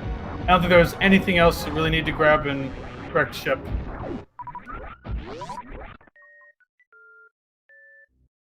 Yeah, I don't recall anything else of value here. So, I mean, it's just gonna beeline it, and that'll open up Swamp Palace. We've got south of Haunted Grove, Checkerboard Cave. And then, of course, that space jump on the floating island, which does unlock an item in Lower Norfair. Actually. Yeah. So that could be the reason to put off Lower Norfair, now that they know where everything is. Or at least those things are, yeah. Yeah, you don't think about it, but yeah, the space jump logically does lock a lower Norfair item. I mean, you can get essentially to where you need to go without the space jump, but the Terrestrial you need to activate won't activate if you don't have space jump. Yeah, it's a little weird quirk of the game, but it's actually really interesting from like a randomizer perspective. That adds a little spice into the game.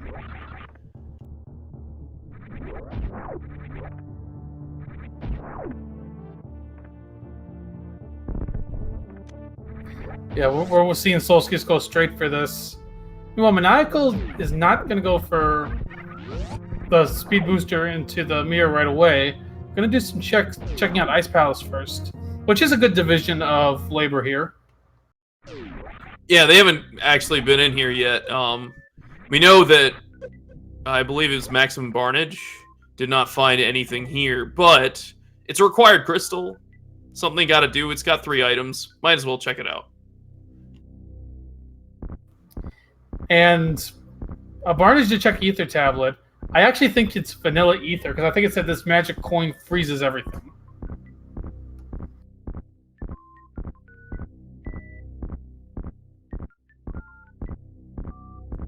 SuperNinTaylor actually does not have high jump boots. So he can't get up here unless he's got the SM bombs. He has to bomb jump, or he needs high jump, which we know are in Skull Woods. This is starting to be a problem for Team Big Key Hunters. Fire Rod and high jump kind of holding them back. Yeah, they haven't checked either location yet. They have not been into Skull Woods. They passed on some locations in Pink Brinstar. And it's that Fire Rod. Like, Fire Rod, it incentivizes you to go into Skull Woods in the first place, right? Like, that's why you kind of don't really want to go there.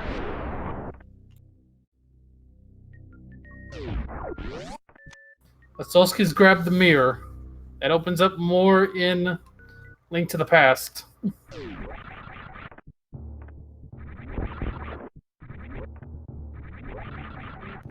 SuperNinTaylor's going to go grab those boots at the minimum. And with 2 pendants down, he might just go ahead and full clear this either way. Desert is a short dungeon. And if something's on that pedestal, that could give Big Key Hunters a big advantage. Oh, there's the Ice Rod at Screw Attack! Oh! Wow, okay. You could have had that before going into Turtle Rock. Oh yeah, for sure. That's huge. There's Wave Beam above Golden Terrestrial. That's cruel. With Turtle Rock, oh man. And where Space Jump is? That is rude. Speed booster on Laser Bridge to get Mirror at Wreck Ship so that you can go up to get Space Jump on the floating island so that you can come back and get Wave Beam. I don't think we'll be seeing anybody go for that today. At this point, it's mostly just going to be an offensive upgrade for them. Yeah, I mean, with Plasma and Charge, they're probably not worrying about it. I'm sure Ice is something that they want to see more than anything. Yeah. If that was Ice, I could see them maybe going back for that. It's another That's still a pretty long sequence. Yeah, it's another of those long sequences, but it kind of depends, I guess, how you route it in. So Big Key on the torch. SuperNinTaylor's going to have to go grab those boots first. Oh no, Desert, his boots locked. How inconvenient. I think we're going to get a waterway check from Solski, being pretty thorough here. I like the play.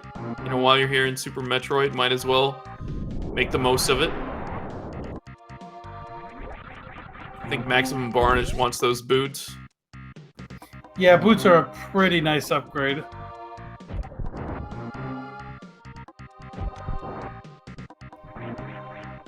So yeah, no gravity suit down here, but this isn't logic with the Shine Spark. Yeah, definitely. It looks like we're gonna have Maniacal jumping into Misery Mire here soon. Maybe he'll pop his head into Lower Norfair. Would be able to find that ice rod. Guess he wants his red mail. Makes sense.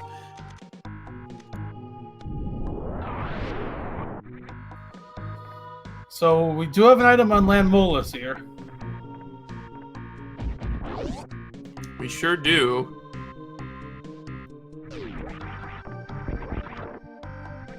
And that will unlock the pedestal for SuperNinTaylor as well. So we'll more than likely see him pull that pretty soon.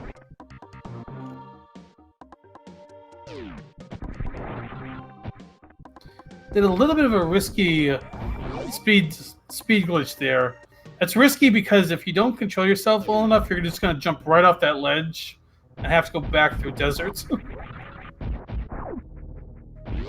That is true, but makes it look easy.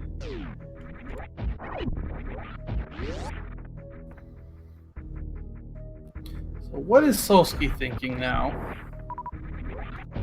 Yeah, I'm really curious, but I imagine he's going back to Link to the Past with that mirror and starting to clean up those mirror locations, because that's really what's opened up for them. Yeah, I guess he could go grab the mirror, and then... Or with the mirror, he can go grab Space Jump, and then he could potentially dive Lower Norfair right afterwards.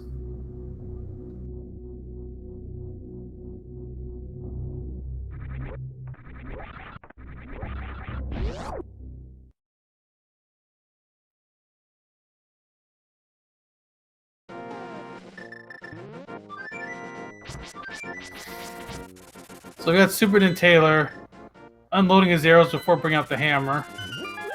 Unfortunately, it's another area where that fire rod would have been really nice. Right? Yeah. So that's really unfortunate.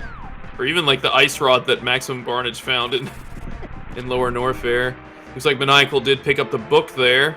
Only 300 rupees at Landmo. And there's that third pendant. Solski using the mirror to pick up these boots. Very convenient.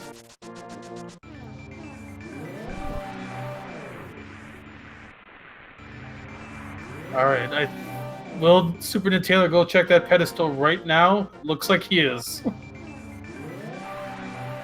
I wonder, like, you know, what's going through their head right now, like, you know, like where is our progression? Because, you know, that fire rod is really locking away a lot of the game for them. Yeah, and in terms of what they could find here, I think the only thing they could find here at this point that would give them an advantage is gravity suits.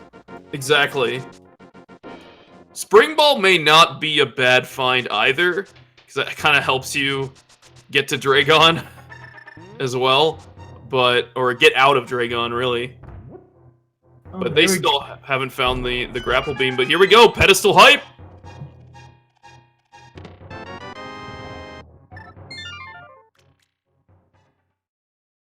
Just power bombs.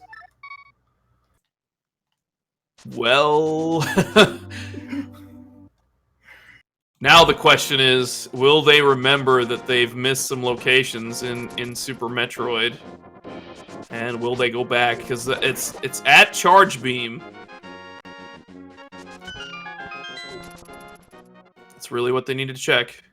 Maximum Barnes does not have those high jump boots, so he's got to do a bomb jump to get up here. I mean, that's well within the logic, but man, missing out on high jump is brutal. You can just already see time melting away. They do have that ice rod though, but I don't think it'll take a lot of time for Team Bootless Suitless to head to Lower Norfair. They'll probably be going there, you know, reasonably soon.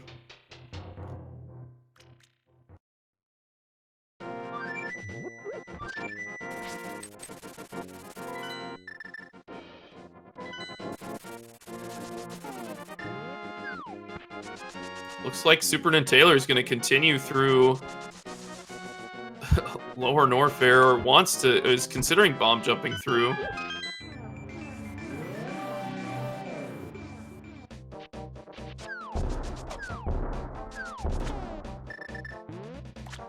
And I think Solski is going to make the play on Swamp Palace now. Yeah, I really like this. You know, you did the long sequence to get that mirror. You know, you want to put it to use as quickly as possible. You know, get the boots. That makes sense, but... Still looking out for that gravity suit, looking for a sword as well. Ice beam would be a nice beam. Yeah, I mean, for Bootless Suitless, once they find Ice Rod and gravity suits, they are in go mode, I think. Well, they also need one more sword. They do, but they may, like, you know, hedge their bets on Ganon's Tower having one, or, you know, just check stuff along the way and hope they find one, because there are 3 available swords. It's kind of surprising that we haven't found another sword, actually. That could have been a fun thing to be on the pedestal as well. But, alas, power bombs.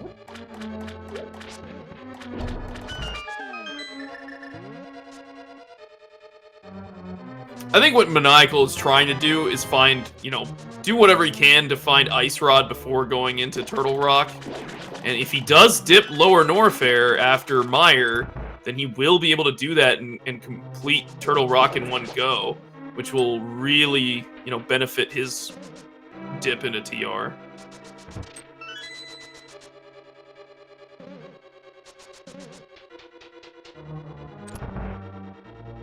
So Maniacal with Silver Arrows, this Vitreous fight is going to be probably 10 times easier than what SuperNinTaylor had to do.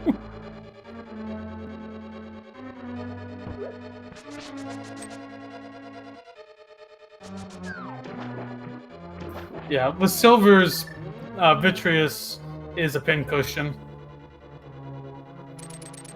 Nice bomb jump there from SuperNinTaylor. And we're going to start seeing some progress through Lower Norfair. This is still a pretty treacherous area. Gravity Suit would mitigate a lot of damage here, but he's got a good amount of E-Tanks to kind of offset that. Good super count. Now, finding Gravity Suit down here, I almost feel like would be a disaster for Big Key Hunters, because they may go check Meridia before they go check some of the areas they need to. That's true, yeah. It's Brinstar where they really need to be. And there is Ice Rod for Bootless Suitless, so I'm sure Maniacal is so happy to see that, so he doesn't have to double dip. TR. Now with Charged Plasma, Golden Chorizo is very easy. Golden Chorizo still does 80 damage, so he can't mess around for too long, but it looks like he's got a good position here. Got the magic pixel. It's taking care of him. Yeah, I guess I misspoke when I said it's very easy, but... I mean, without a charge beam, this can be a pretty ruthless boss because he dodges regular missiles and he'll catch supers. Yeah, it's definitely a terrifying fight, but if he can find that pixel, it's not too bad.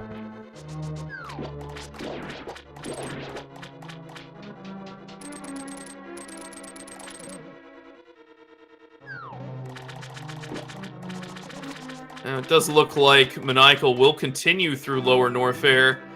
There was an option here to leave and then, you know, go get your mirror, go get your space jump. And, you know, follow all of that sequence, go get your screw attack, and make this a lot easier. But, you know, with the health count, with the ammo count, looks like he's comfortable doing it. He's just going to keep moving. Meanwhile, Maximum Barnage with a Charged Plasma Beam basically vaporizes Crocomire here. One shot, one kill, basically. That's one of the nice things about Charged Plasma here is... It just takes one shot and it's down.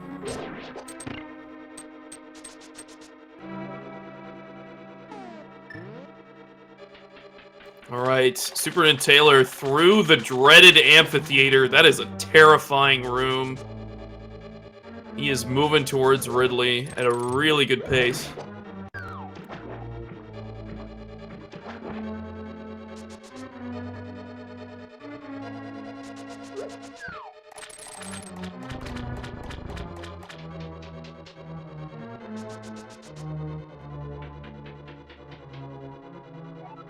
Solski digging deep in swamp.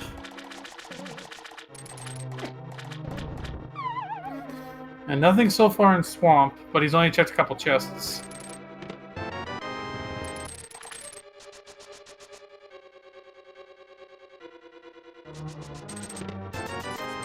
West wing of swamp ended up a bit dry here. Yeah, if Solski finds the gravity suit here, or Maniacal finds it in Lower Norfair, Bootless Suitless is in go mode. Yeah, minus that sword, they would be in go mode. Again, that weird, we got some weird, you know, lack of sword here at the end of the game. Despite this being a co-op and being an hour and 40 minutes in, only one sword upgrade has been found. That is pretty strange for one of these seeds.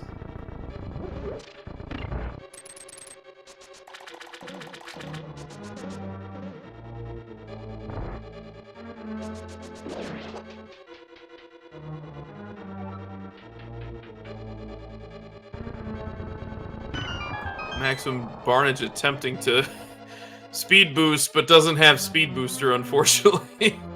They're over in the pantry area.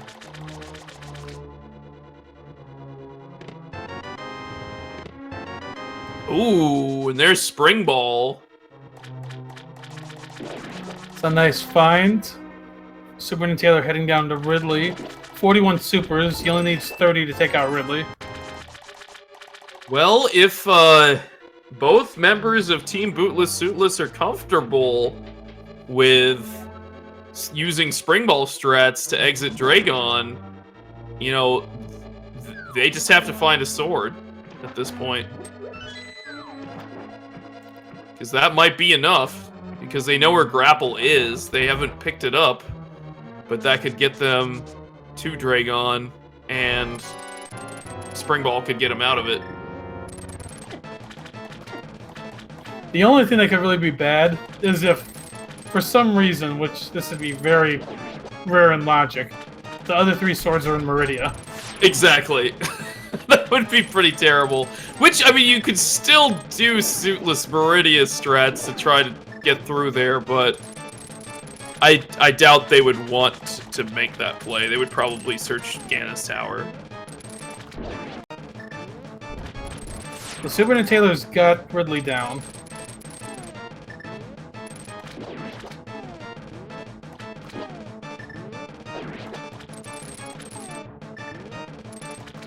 And Maximum Barnage did get that grapple beam.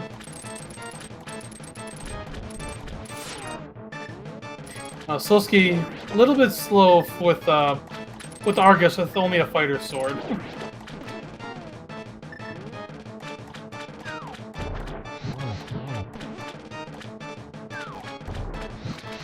Maniacal's got to play it a bit safe here. These Disgigas can do so much damage.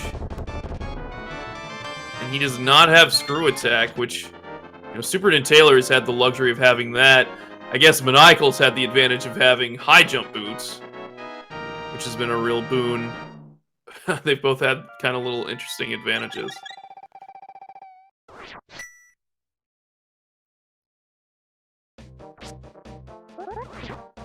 Ooh, that KO through that spike platform for SuperNinTaylor, not very good.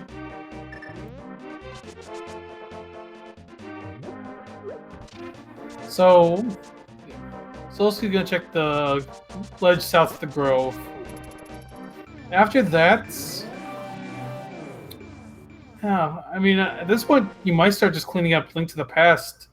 I don't think Gravity Suit can be in GT with the logic, so you're not gonna find it there. Correct. There cannot be any progression for Super Metroid in Ganon's Tower at all.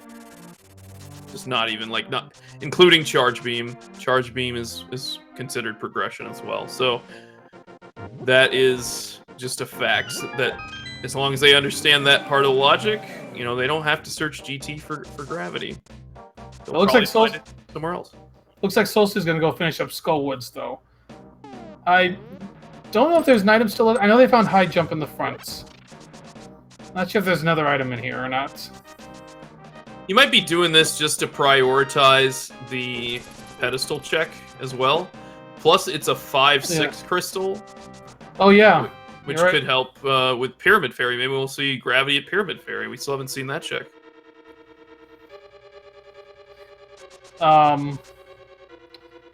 Yeah, actually, he can't check pedestal though. He doesn't have the book. Oh, okay.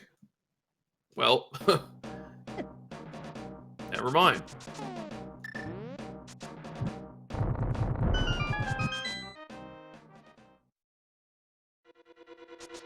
Oh, there's the shovel.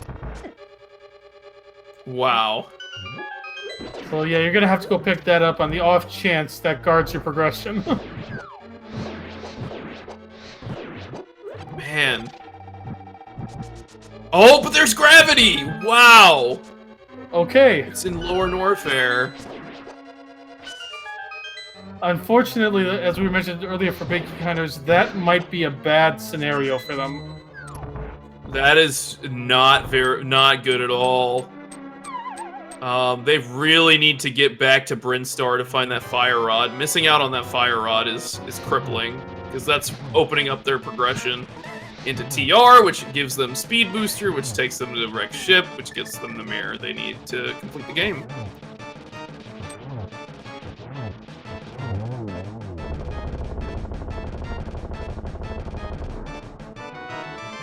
And remember, the goal of this is to complete both games. Both players need to complete both games.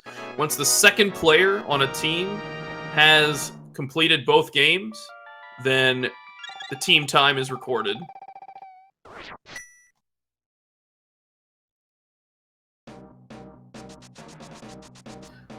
Oh, that's Spazer. Don't need that now. Yeah, that'll be a little bit of a downgrade.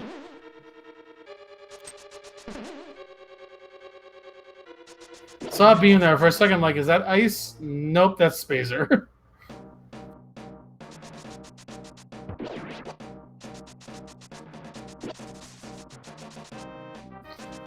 So yeah, Solski finished off Mothula. So I think Maniacal will be finding that gravity suit shortly, and we'll relay the information over to Solski, but there's still going to be a need for that sword. So it'll be interesting to see how they approach this, because, you know, you still need to look for items, but, you know, where do you gamble? Where do you look? It's a tough call to make.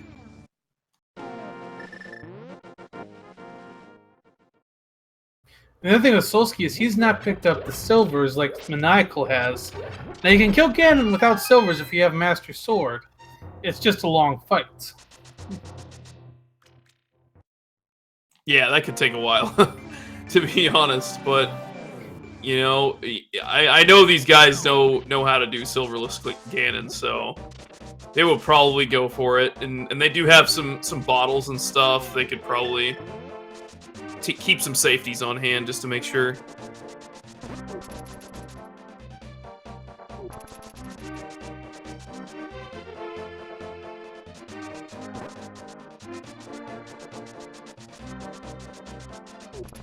Alright, where is Solski going now is the question.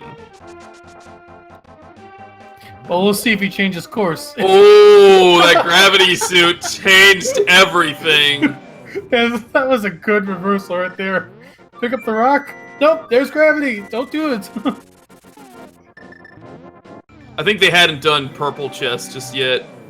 So this is a sword for go mode for Team Bootless Suitless. It's a nice position to be in, but you still gotta kind of check stuff. Looks like Solski's gonna still commit to that purple chest play.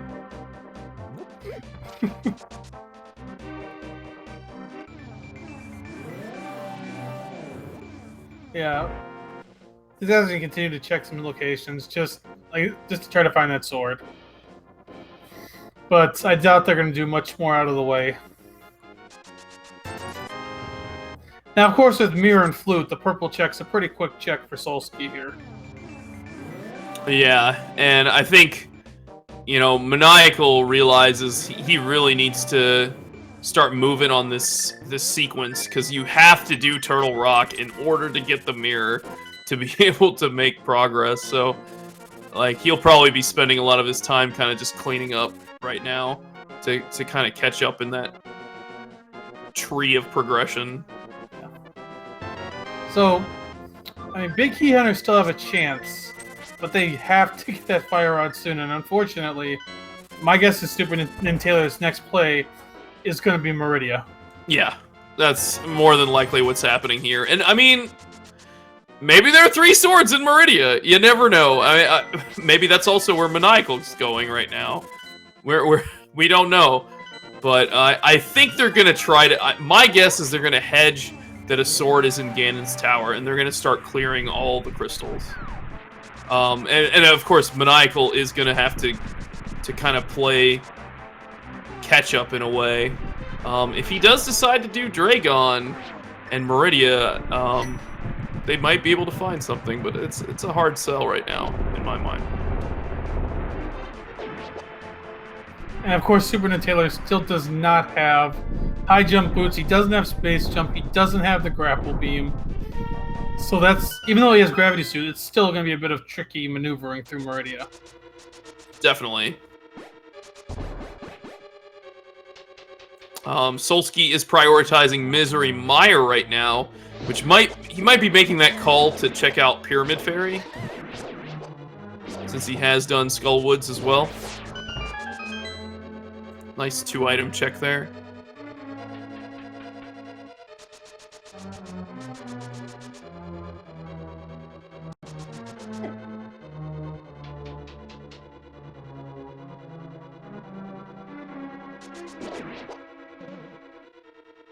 Another good 2-item check is Mama Turtle. So SuperNinTaylor heading to Mama Turtle right now. 2 items in here that, you know, maybe both of them are swords. Never know.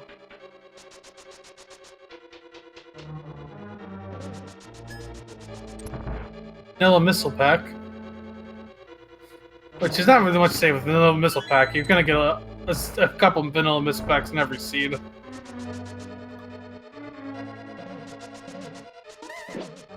But there's Ice Beam. That's fantastic. I mean, that's the kind of advantage you want to have when you're in this position. You're digging through Meridia. Yeah, that is something Solski and Maniacal most likely will not get. Not going to hurt them too much. It'll just make their Turian a little slower. Yeah, it's actually a good amount slower. Can be pretty tough.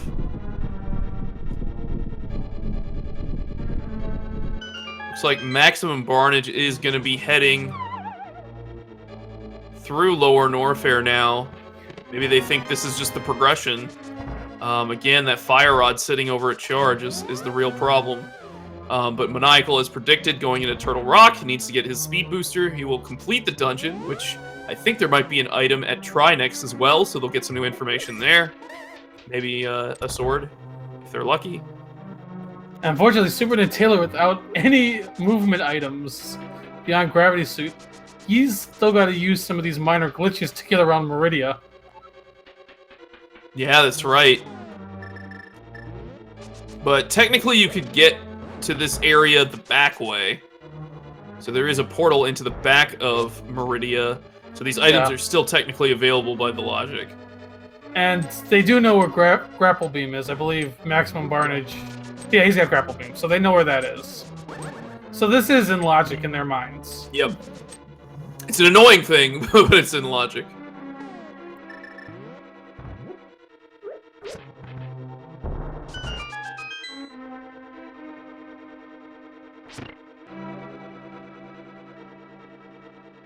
So I wouldn't say that Team Bootless Suitless is quite in go mode. Because again, that's sword. But it's kind of like sword mode. I don't really know what to call it. Yeah.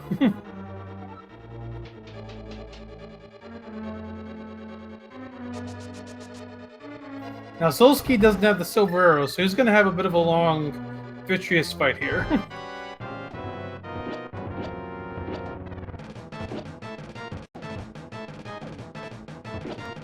I mean, only having one sword so far is really lengthen some of these boss fights for these guys. It's created a lot of challenge, and you can see Solski struggling there, but, you know, having the safeties on hand to deal with situations like this is very good. You know, it's great to have the foresight to say, hey, I need this potion. It's there for me during this tough fight. And I mean, this is a tough fight. This is really hard. Yeah, like NMG strats for this is basically you have Tempered Sword, you damage boosts to be able to spin and get like 6 or 7 eyeballs at once.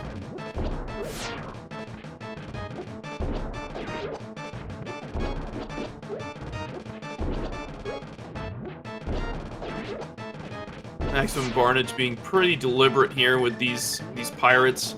I wouldn't be surprised if we see him go get Gravity before fighting Ridley, because that could, you know, help mitigate some damage, but looks like he's just gonna go for it.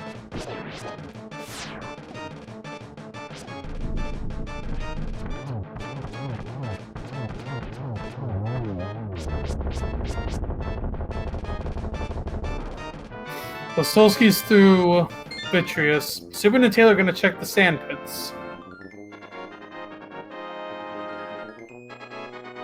Yeah, and actually could not get to Bot Wound, I realize, until he found that Ice Beam. So that Ice Beam can allow him to clip. It's, again, not in the logic, but could allow him to clip through to get to Bot Wound.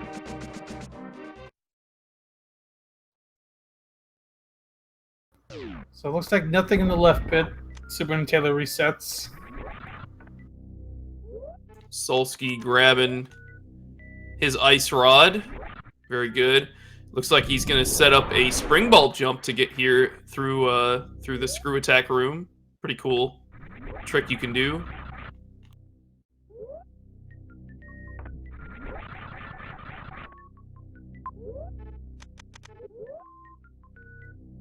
So Maniacal about to grab his speed booster, and then he'll go kill Trinex.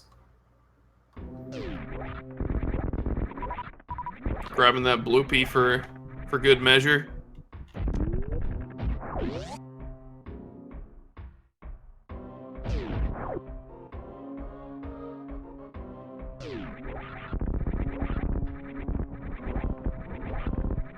Alright, and then we'll get some new information at Trinex.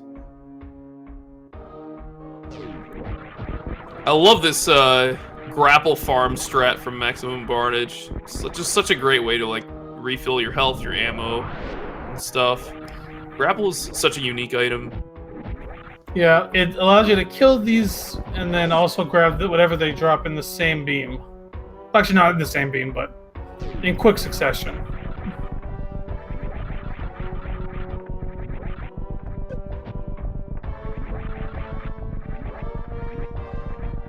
Alright, Maniacal trying to hammer Trinex. We've got microwave strats on Bot Wound. We've got the crazy amphitheater. Maximum Barnage trying to steal himself before the Ridley fight.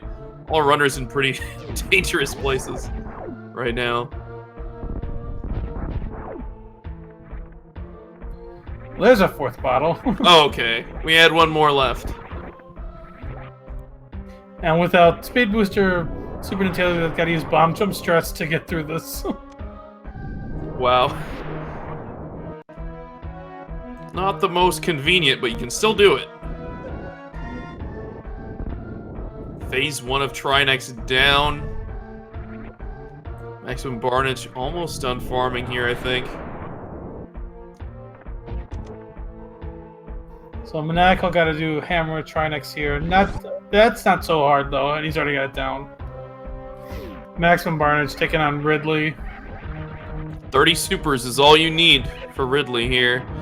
And only a missile pack at Trinex for Maniacal, so still on the hunt for that sword. So, while we got a chance, let's give a quick recap on this seed. Let's see what adventures we've been on. Flippers led to the power gloves that unlock Dark Worlds. We have Speed Booster on Laser Bridge. We've got the mirror in the wrecked ship behind the Speed Booster. That boots on the desert ledge. What else have we had in this seed? Fire Rod at the Brinstar charge beam spots that has basically tripped up Maximum Barnage and SuperNinTaylor this whole time. Yeah, I think their low power bomb count going through that area kind of denied them the opportunity to get that item, and that has really been crippling them right now. But they've still been making good progress. It's just not the right progress, unfortunately, for them. And we did also have Morph Ball in Zelda Cell, which was kind of a quick advantage for Team Big Key Hunters, but unfortunately, that Fire Rod has just been the biggest problem. Yeah, they really need to go find that if they want to get back on track here. Yeah, they even made the big play to jump into Thieves Town reasonably early and grab the mitts. Oh man, Maxim Barnes needs to watch his health.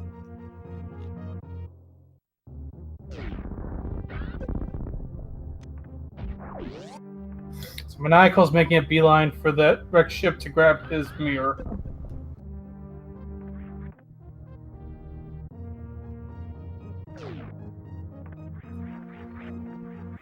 Yeah, the game really just forces you into this sequence because Speed Booster is just absolutely required to get this mirror, and so he's going to have to traverse all the way back through the wrecked ship and to the bowling area, take a little cutscene with the statue there, and be able to collect this mirror. So it's a bit annoying, but they managed to figure out that sequence pretty quickly when they made the dip into TR.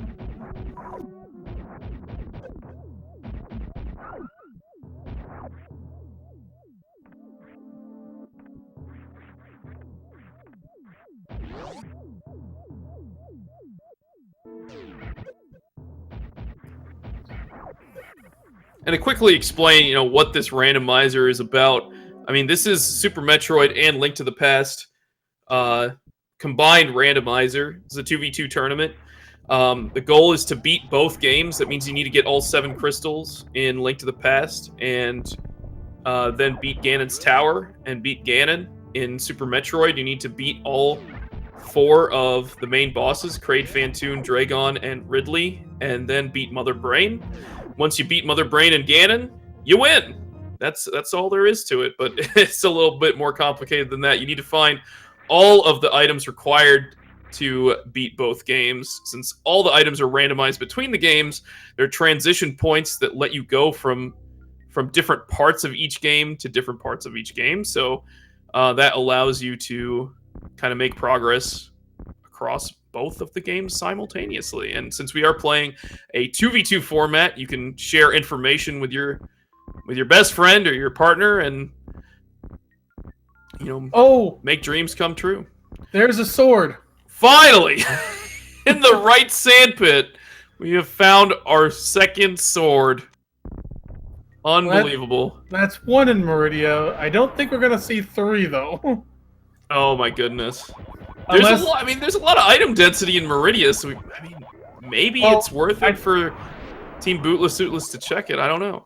I mean, I think the only 2 other, and if they're all going to be in Meridia, the only 2 places that could be Shack Tool and Plasma Beam at this point.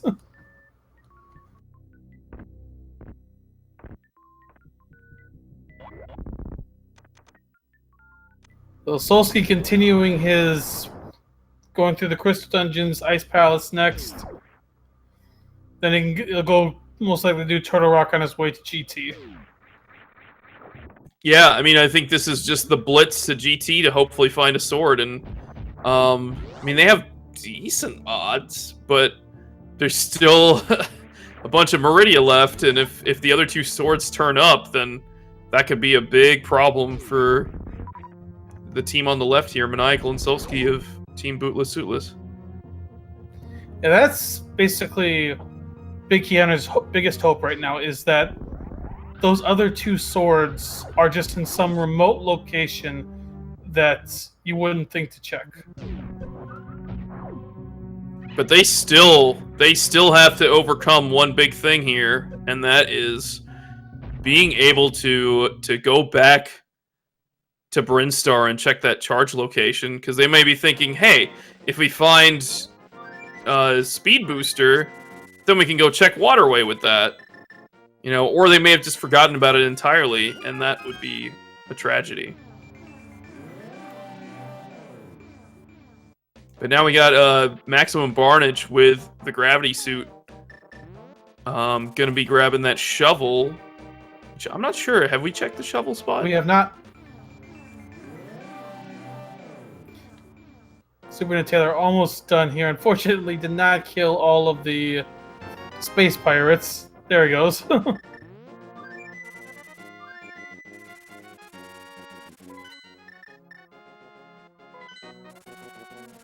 Yeah, and they've been going through the game without high jump, which is such a convenient movement item that they've missed out on, because that was in Skull Woods.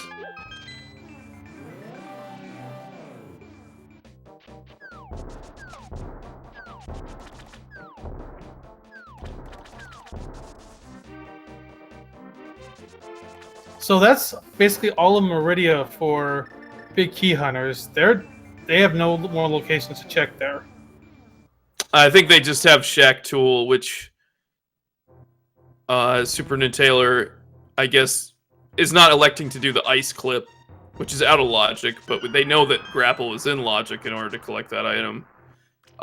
It would be a shame if they actually go back to get that just to do it, but you know, when you're desperate, it may come down to it.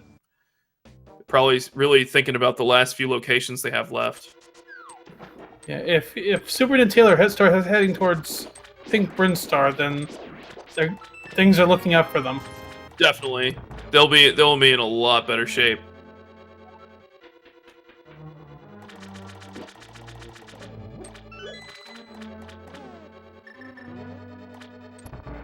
No, go left, not right. He's thinking. I guess they're not going to do that quite yet. Well, I guess I can understand maybe going down this way, because you'd have to bomb jump up Red Tower with their item set right now. So like going through the other portal. Actually, SuperNinTaylor does have Ice Beam. Oh, true. You're right. He does. So that would be pretty quick. Never mind. Now, I don't know if you need the high jump boots to get from enemy to enemy up that shaft, but I think you can still do it with wall jumps, essentially.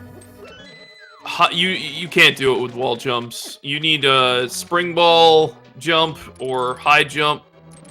Oh, so you can't jump from enemy to enemy after freezing them? You can with ice. Yeah, absolutely with ice. But you can't just do a normal wall jump to get up there. Oh, this is our shovel check. Okay, cool. Yeah, the intended way is to use Ice Beam, actually, to get up those rippers. A piece of heart at the shovel.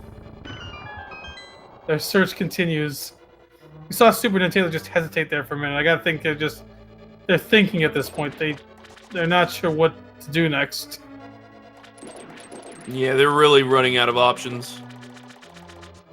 I don't know why SuperNinTaylor's coming. Or did he never turn in the mushroom? He's gonna fake powder.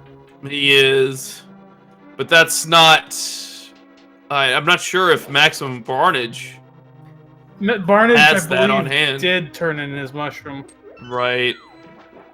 I'm not sure if he reset after that, so we'll see. You activate the red cane after depleting all your magic, and then pause the game immediately, and then activate the mushroom on the same frame. You get to do the magic bat glitch. Fun. But not worthwhile. Barnage is gonna go kill Fantoon quick. You mean Dragon, but yes. Yeah, Dragon. Probably grab his sword too while he's at it. Hopefully after grabbing that sword, he heads left. Heads back to Pink Brinstar. Yeah. Could also grab ice, which may not be a bad idea. I almost wonder if he's going to check Shack Tool first. Oh, yeah. More than likely, yes. Well, you could do the sand pit into Shack Tool, And then maybe grab ice on his way out, and then maybe go left to Brinstar. Yeah. Meanwhile, SuperNinTaylor, I don't think they ever checked Zora. So he's gonna go check that quick.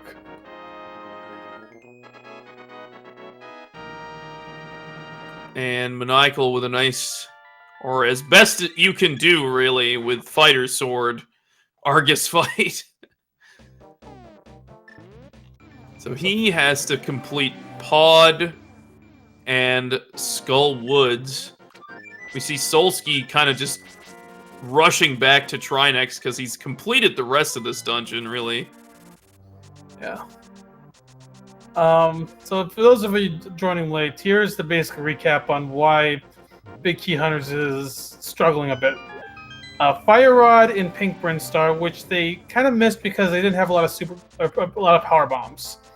And Fire Rod leads to Speed Booster on Laser Bridge, which leads to the mirror in the wrecked ship. That's basically the sequence that's holding them up at this point.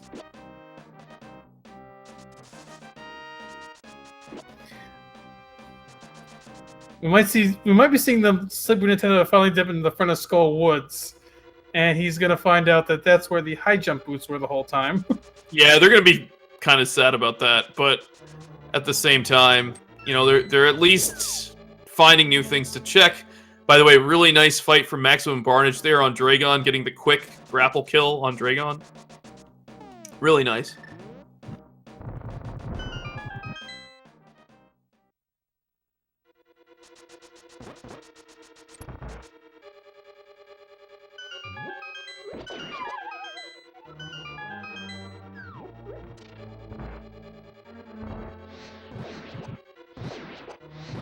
And we got this Trinex kill with Hammer Trinex. Always a good time.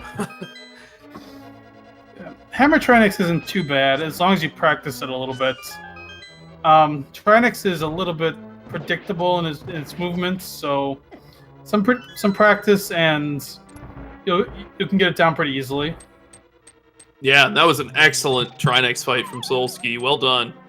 And he will actually be the first one into Ganon's tower. I imagine he is going straight in there, so I mean, we like to play this little guessing game, right, Brewers? Yep. So, 22 chests in Ganon's tower, in the Ganon's tower basement. One of them has the big key. Where do you think that big key will be? To guess is 1 to 22 in chat. If you want to get a secondary guess in there, will Solski find a sword? Oh man, I'm gonna go 21 and 22. Big key sword. He's gonna have to make that Actually, no, I'm gonna go 22 and 23. That's what I'm gonna do. So 22 tile room, then 23 GT big chest? I guess, or maybe the top of the tower if they decide to go all the way up there to search for it. Is SuperNinTaylor going back to Pink Brinstar? This might be it. This might be what they need to get back in this game. This could be the dream, but they have still to find Speed Booster. So they have to, you know, well, jump into TR as quickly as possible. Yeah. If they go straight to TR, they might have a chance. Though Maximum Barnage has a lot of Link to the Past dungeons to finish. He does, and I think that's why he's grabbing this Master Sword. He'll probably grab his ice and just really focus on completion. But it's really good that they are cognizant of what's happening here.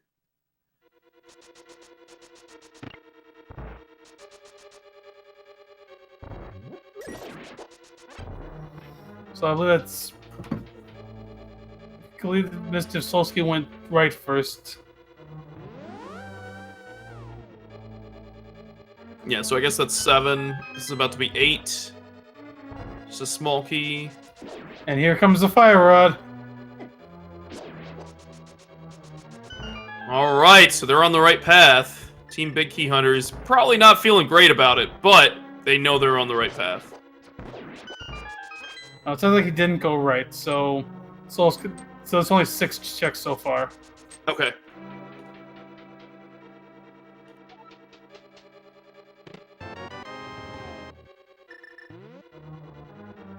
Solski definitely needing that heart there. Went all the way back. I'm surprised. Number 7, 300 rupees.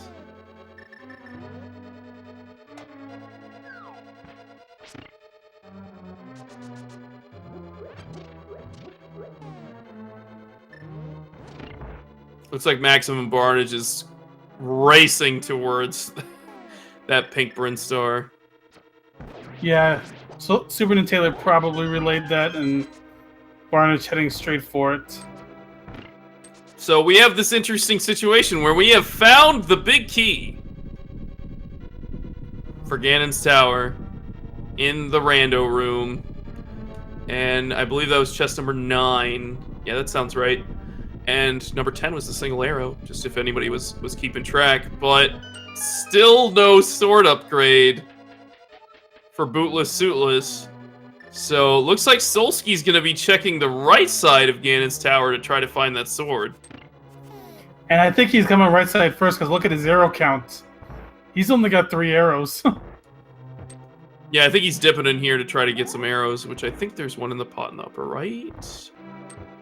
No, oh, it's if you go through the warp. I think there are arrows in there. Yeah. Now you don't need arrows to kill the Armos Knights, but it takes a while. He actually has to kill that enemy, and his sword is not long enough to kill it. He only has the fighter sword. This has been a bit of a cruel seed on these runners, like, just in the sword department, because they found 2 swords. They found a fighter sword in Hype Cave. Big Key Hunters found the Master Sword in one of the sand pits. But we don't know where the other 2 swords are. Yeah, what in the world is happening? I guess they could both be here in Ganon's Tower. Maybe right here on the right side. We'll see. And we might see Solski keep going from here and go full right to check out what's over at Armos. But here we go. A few more chests. Oh, there it is! Okay. So that officially puts Solski in go mode. And it looks like he's going to keep advancing here. Maybe looking for arrows, or I don't know what he's looking for. Maybe he's just going to look for a tempered sword.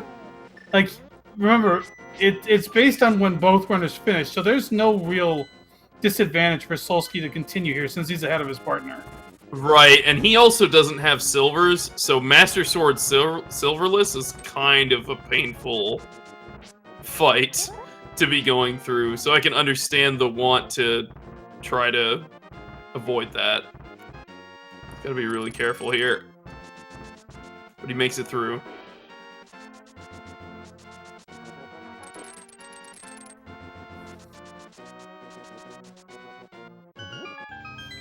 So, yeah. So yeah, Big Key Hunters is on the right track with SuperNinTaylor in Turtle Rock. Maximum Barnage needs to get back over there too.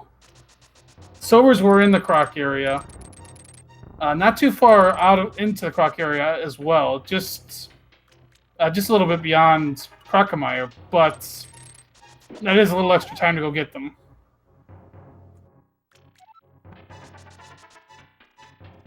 Looks like Solski's gonna check out this big chest here, just a missile pack, and has decided it is not worth checking the rest of Ganon's Tower. So maybe you'll check the chests at the top. I mean, those are pretty quick checks to bail him out of a Master Sword silverless. I think it would be well worth it. But he also has to watch his health right now. Well, he also needs arrows for these mimics. He's got enough. There is a pot with some arrows under it in the second Mimic's room.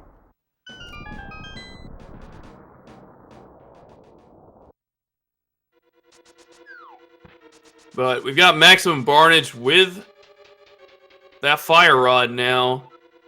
Probably going to join SuperNinTaylor in Turtle Rock, honestly. I mean, maybe we'll see him do Skullwoods or some of the other crystal dungeons just to catch up. Well, Solski's got to be careful on his health. He's only at 1 heart.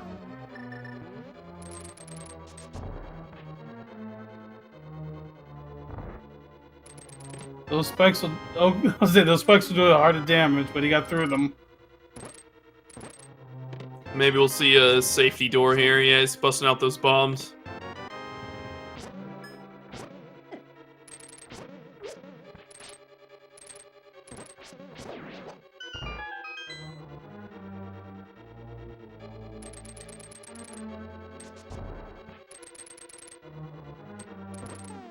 So once SuperNinTaylor does pick up the speed booster here, they'll essentially know they're basically in go mode. But unfortunately, it's a pretty big deficit for them to make up at this point. It's pretty huge. I mean, had things played out the same way, I mean, like, but they had found that Fire Rod, they could have been in a pretty big advantage if you know, Mirror was their go mode item, because they would just be able to go mode Swamp entirely, which is really nice. But you know, based on what you find, I'm sure you would have made different decisions, so it's kind of hard to say. Yeah, I mean, Maximum Barnage did make that dive into Wreck Ship early and did get the knowledge of that mirror really early. Yeah, they made some really cool plays. I agree. Yeah, it's just unfortunate that when he was down in Pink Prince Star, just was a little conservative with his power bombs, but you can't blame him for being conservative. Unfortunately, it just steered him away from the Fire Rod. Yeah, exactly. But I mean, they did have it on their radar. You know, SuperNinTaylor went straight there, so it's an unfortunate thing for their team, but I guess it's not over till it's over, but it's not looking good. And there's their speed booster for SuperNinTaylor. I'm sure they're pretty excited to see that. Yeah, he didn't even check that last chest. He's like, okay, we're going.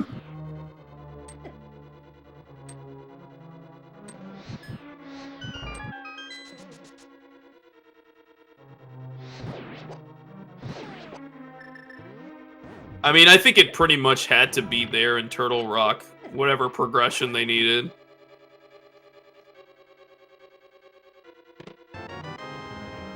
Yeah, Maximum Barnage is checking Skullwoods, but knowing where the speed booster is at this point, most likely just going to kill Mothula and get out of there. Definitely. Looks like Maniacal has picked up his big key and the sword upgrade and is now climbing the tower. Solski almost at the top. We'll actually get to see some new checks up here. I imagine he will be checking all of these locations. Or he'll just fall off. That's fine too. This is going to be an interesting fight for Solski, too, coming for Ganon. He's got to do Silverless Master Sword Ganon. He doesn't have half magic. So he really wants to see Temple Sword. And there's one more out there. We'll see.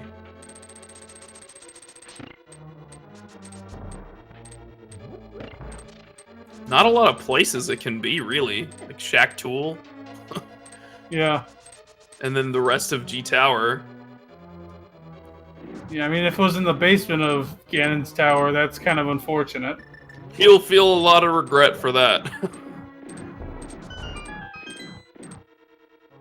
SuperNinTaylor just finished Turtle Rock, Maximum Barnage finished off Skullwoods. So now it's just a matter of them going back to Wreck Ship to get their mirror.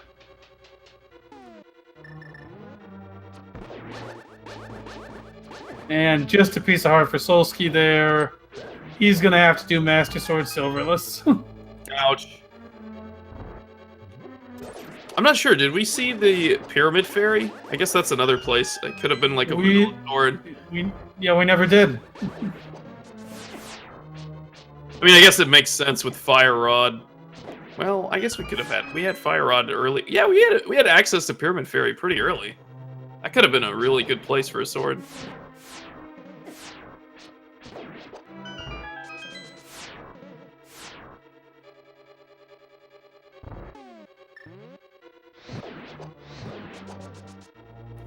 Alright, so Solski taking on Aga 2.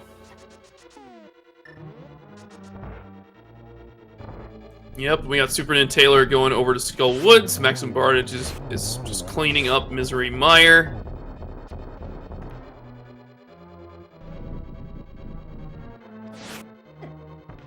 Maniacal trying to get this last Landmo down, having a little trouble. There he goes.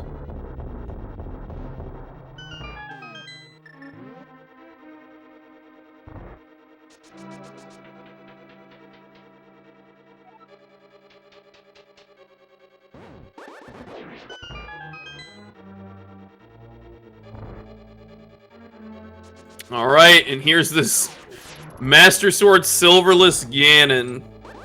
Oh, this is a brutal fight. You need 12 spins.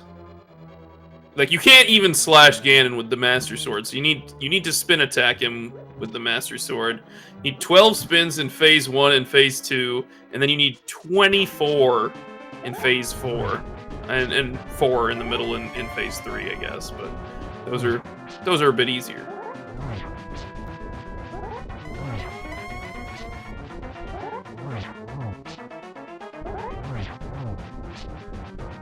He is getting some doubles there that, you know, can speed things up a little bit, but patience is the key, especially when you have low health.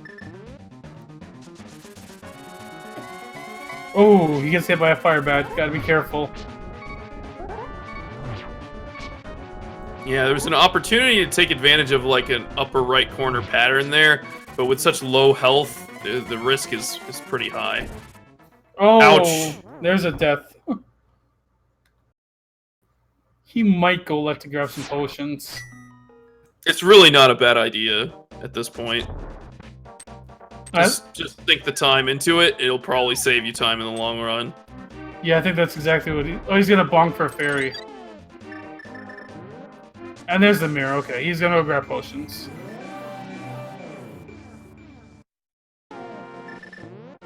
This is not an easy fight. This is a very difficult fight. Maniacal will have it a little easier with silvers. Yeah, Solski is in for a bit of a challenge here.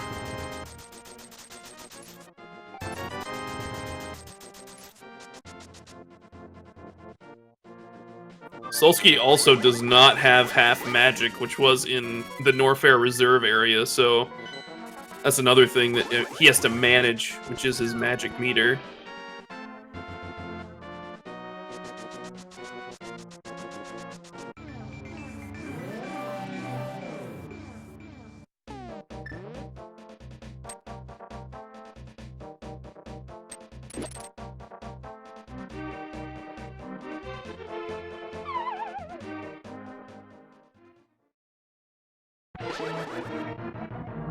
Alright, so take 2 with potions. Ooh, I get hit by the trident once.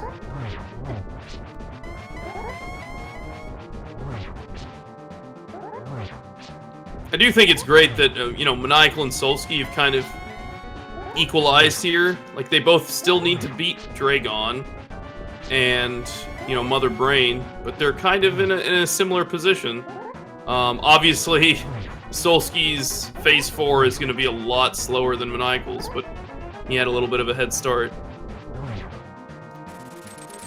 But that's really good for this co-op mode where your team time is the second person's time, basically. Second person to finish. So you want to be finishing around the same time. Yeah, that's for maximizing your team's time is to finish as close together as possible. And that can be hard when you're, you know, playing a 2.5, 3 hour seed to be able to balance and figure that out, but it looks like they've got a good formula for that. Solski's taking it very carefully in this attempt.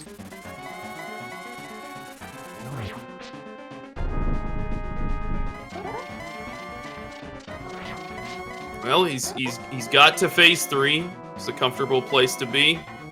Now he's just got to get a good rhythm for this silverless part. You definitely want to get that torch glitch in. That speeds up your fight significantly. So if you do light the torch quickly on the left, then that's the only torch you'll need to light in the fight, and you can get some good spins in. Alright, here's phase 4. First, he's got to get that torch glitch. Maniacal's got it a bit easier here, because he does have the blue cane that he's using for some invulnerability, and he's got those silvers, both of which were at the croc area.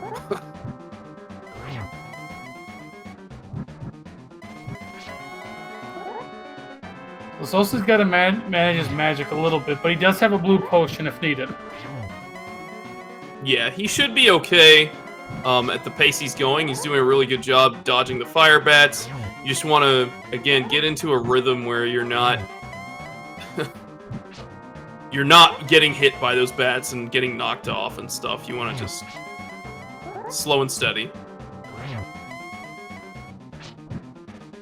Meanwhile, we got SuperNinTaylor with a nice cold stare fight. His fights, his Link to the Past fights, and I mean, even his Super Metroid fights have been on point. It's been very impressive.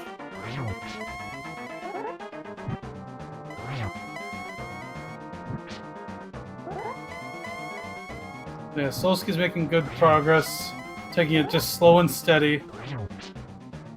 Maniacal doing the silvers. It makes it a lot faster. And Maniacal's got Ganon down. Yeah, nicely done. So that's a single G there for Maniacal.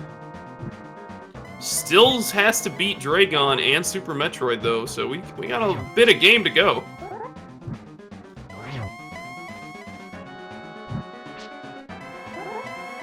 Meanwhile, Maximum Barnage starting his trek to get his speed booster, and that will lead him to the mirror in a wrecked ship where SuperNinTaylor is going right now.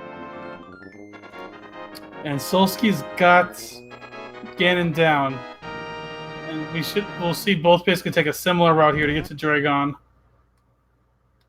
Yeah, I love this route where you kind of just run from the pyramid and head to the Meridia portal, which is over here in kind of the dark ice rod cave area, or some people like to call it the shopping mall.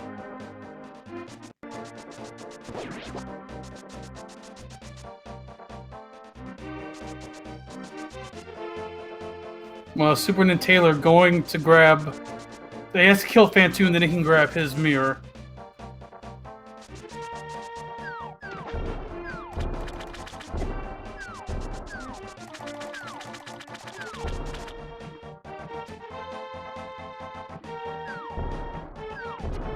Man, this is such just a long, painful sequence to get this mirror. This is crazy.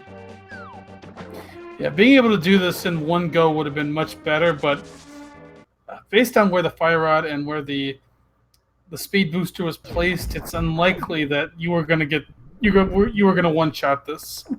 Yeah, I think most players would have, scouted out the. Even if you went to where was it? I guess the Crocomire area to get your grapple beam. I think that would logically get you to the wrecked ship, because nothing actually got them logically to the wrecked ship other than speed booster or space jump. Space jump was locked behind mirror, so the only thing that could have got them there was the grapple beam over in the Crocomire area, which is really interesting. Or I guess gravity. I think you can gravity jump, but that's again not logical.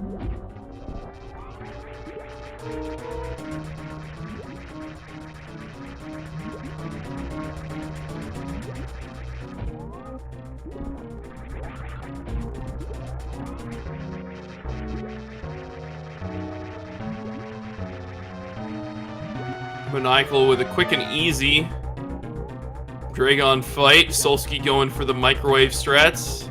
Seems good.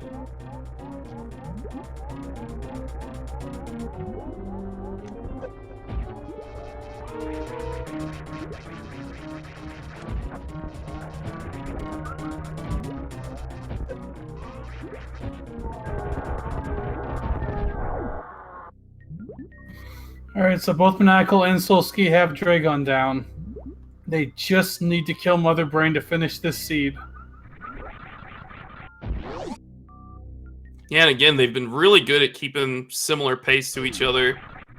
You can see the skill in both of them.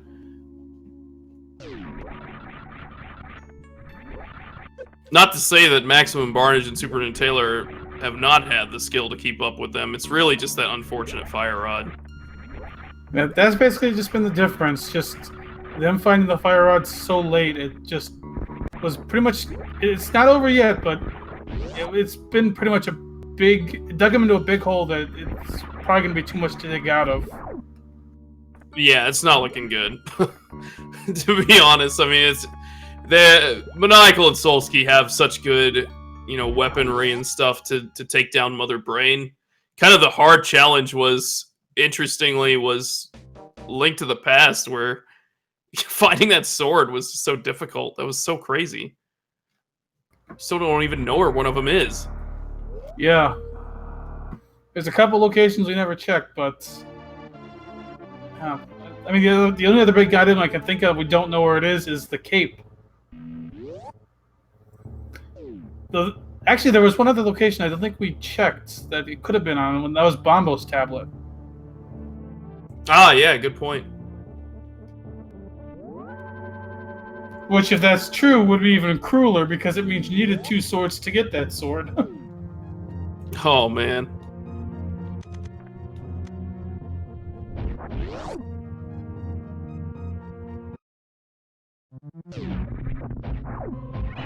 Yeah, I mean, what could have been rough is, like, you know, that lone sword in Meridia or something, and then you have the other 2 swords on the tablets or something like that. Like, that would be just so disrespectful of the seed, but at least there was one in Ganon's Tower to kind of bail Team Bootless Suitless out. Didn't have to happen, but it did.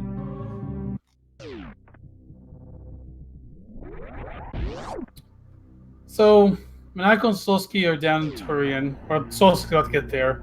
They don't have Ice Beam, so this is a little longer, but they have enough of a lead that it's fine for them. Yeah, an alternative to Ice Beam, you can use 3 Power Bombs to kill the Metroids. It's totally a fine thing to do. It just takes a little longer. We might see a cool Speed Booster Zeb skip from these players as well. If they're aware of how to do that. If not, they can just use ammo to kill the Zebatites to get to Mother Brain.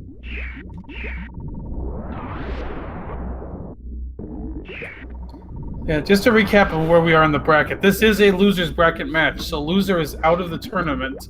Winner will go on to face the winner of the Stoops product and Snappy's Hawaiian host match, which is still to be determined on a date. That'll be a great match, too. I mean, this has been a fantastic one as well. I mean, these are just some top-tier players.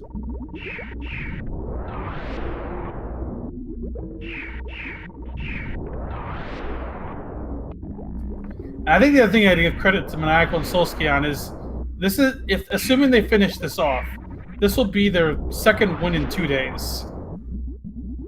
Yeah, they just played a match and managed to clutch it out over Team Gegger Gang.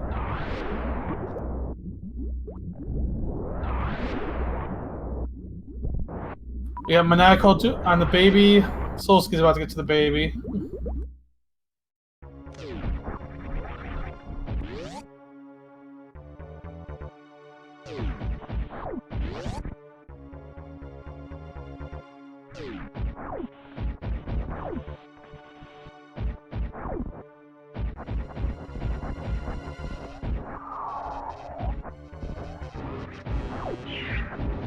Looks like Solski's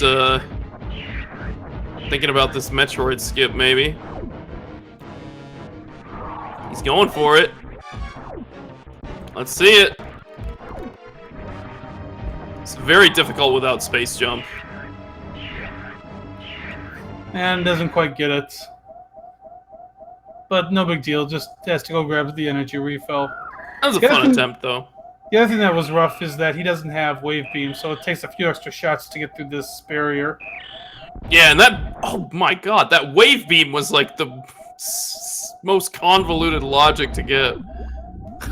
Yeah, let's see, we can go through those. Fire Rod and Pink Prince Star, to Speed Booster on Laser Bridge, to Mirror and Wrecked Ship, to Space Jump on the Floating Island, to Wave Beam above Golden Chorizo. That seems convenient.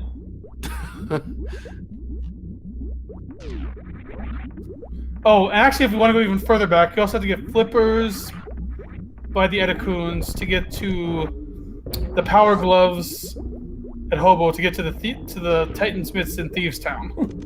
Yep, and then you had to get your, you have to get into TR, get your red cane, all that kind of stuff, like, added up, but it was not worth it, let's just put it that way. Yeah. There's also a nice little quick recap of the seed about where some of the biggest items were. Definitely.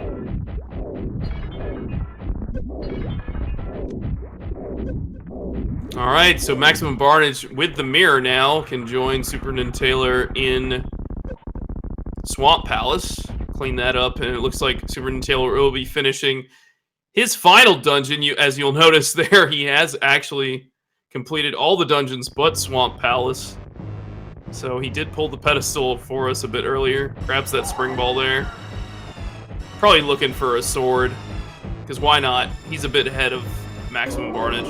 Yeah, and if you find a sword, you tell Barnage where it is and helps him out. Yeah, that's one of the great things about this this format is you just have somebody to bounce ideas off of, somebody to work with, to help out, and to be helped by. It's fun.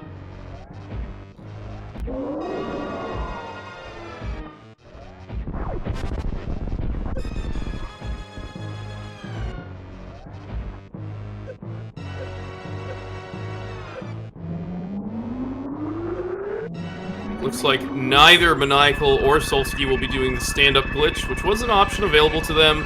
It does carry some risk, because you can soft lock the game, or die in an inopportune place, so I don't blame them. Especially since they're kind of synced up here anyways.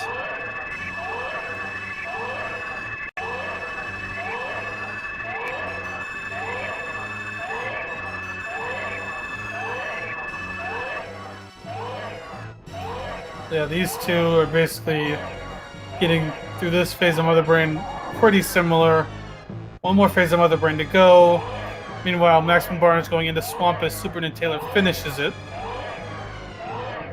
I mean, at this point, they both cleared all 4 Super Metroid bosses. They just have to clear out GT and Mother Brain, but unfortunately, unless there's a big mistake by Maniacal or Solski, it's their match.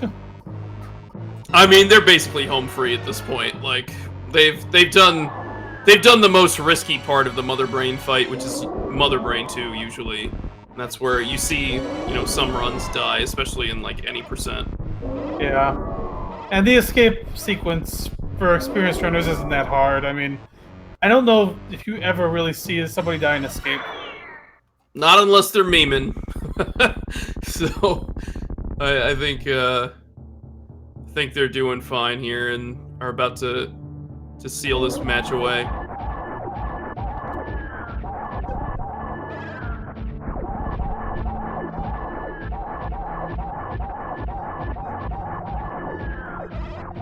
I mean, this has been a bit also a longer seed too. I mean, winning time's gonna be like 246 basically. Oh yeah, this has been brutal. I mean, again, the whole sequence to get Mirror definitely didn't help that. And with how open the game was, you could do stuff like check the pedestal, and the game led you astray to potentially do a big Meridia clear like we saw. But I mean, I think a lot of that had to do with missing that fire rod.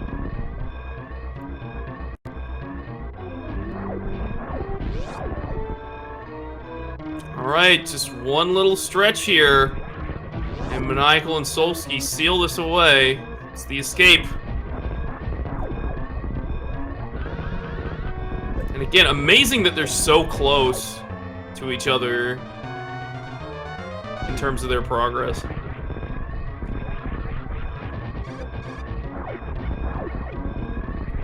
And Maniacal already through the shaft. He's almost to the ship.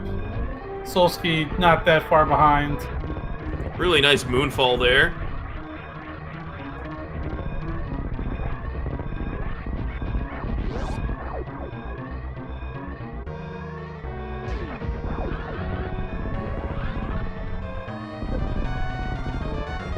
And there we go. Maniacal's done. Official time 2:45:47. Just need Solski to finish for it to be official. Will he save the animals? Everybody asks that question, but when you're in a race setting, your life is on the line. You don't want to take any risks at that point. And he just has to go on the ship, and he's officially finished as well. SRL time 2:46:16. GG to Team Bootless Suitless. They will be advancing in the losers bracket. They will be facing one of Cross Product or Snappy's Hawaiian Host. That match yet to be scheduled, but be on the lookout. GG to this team. They've done an excellent job here in this seed, and great work coordinating their times together too.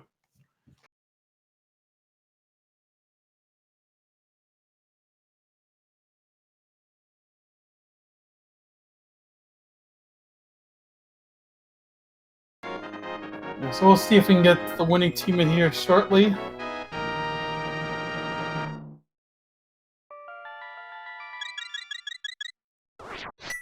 Usually after a race this long, they'd like to just step away for a minute, stretch, and use the bathroom if needed, or grab a drink, or whatever.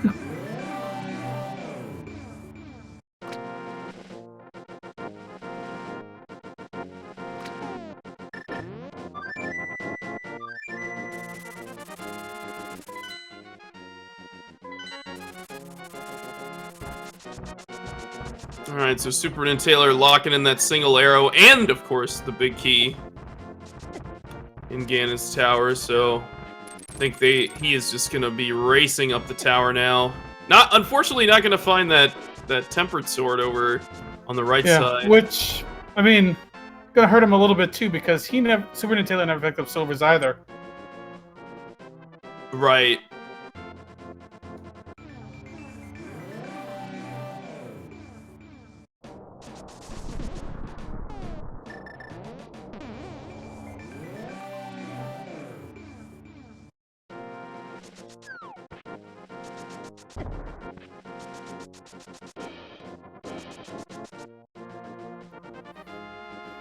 So yeah, for those of you who joined us late, just to kind of give another recap on this. Basically, the difference in this seed was the fire rod. Solski and Maniacal found it early. Maximum Barnage, SuperNinTaylor, took them a while to find it, and that was really what hurt them. Because it delayed the sequence to get the speed booster and the mirror, which you needed to get to go mode.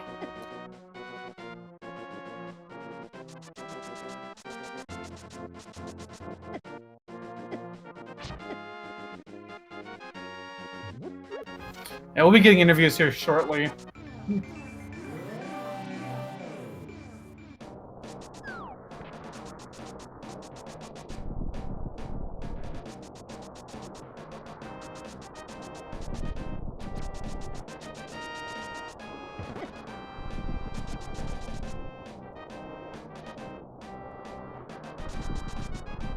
I do also want to just shout out that, like, all of these guys have been playing amazingly, like, this whole time. Like, it is a very difficult thing to play both of these games well, because they require, a completely different set of skills for each of the games. Like, one of them, Link to the Past, is just, like, kind of a 2D, kind of, like... I mean, I guess they're both 2D, but one kind of, you have upward movement, and one you're kind of, like, moving a little more laterally. I don't know. they feel completely different when you play them, and it's amazing to see players be able to conquer both games in such style and, I don't know, skill. Yeah, absolutely.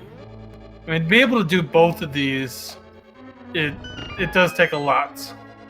And, you know, give shout-outs to both these teams for putting up such a good fight. Yeah, and these guys are playing, you know, this all the time on their streams and such, so I would recommend checking out their channels when you can.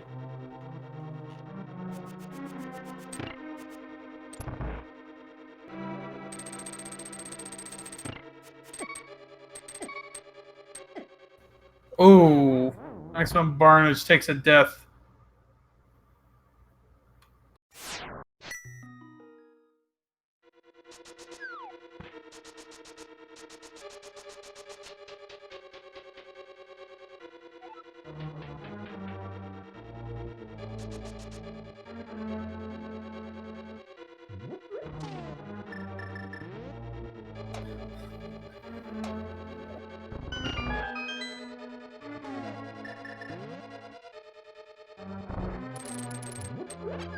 So SuperNinTaylor is about to the Bolt Arm 2 fight. Maximum Barnage working his way back through here.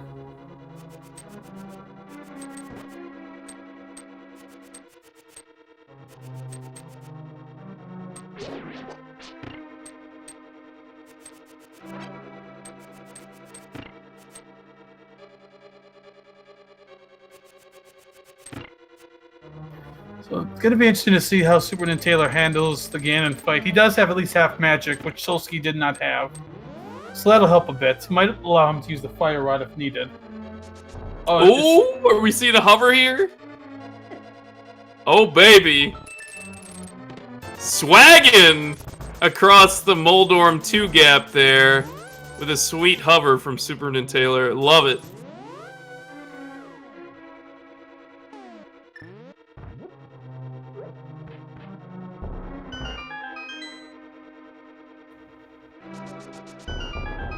And actually, we just got word in chat. Unfortunately, both Maximum Barnage and SuperNinTaylor have elected to forfeit.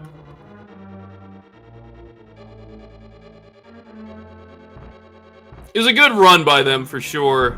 Again, it was just that Fire Rod that got to him. And I mean, at this point, you're just kind of going through the motions, right? So, yeah, pretty much.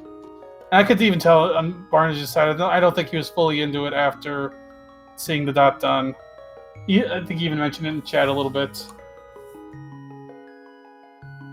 But we do have our winners here now. Solski and Maniacal. GG, guys. Thanks. Yeah, thanks. GG to Maximum Barnage and SuperNinTaylor. They told us a little bit about what happened, and that's a punch in the gut. That feels really bad.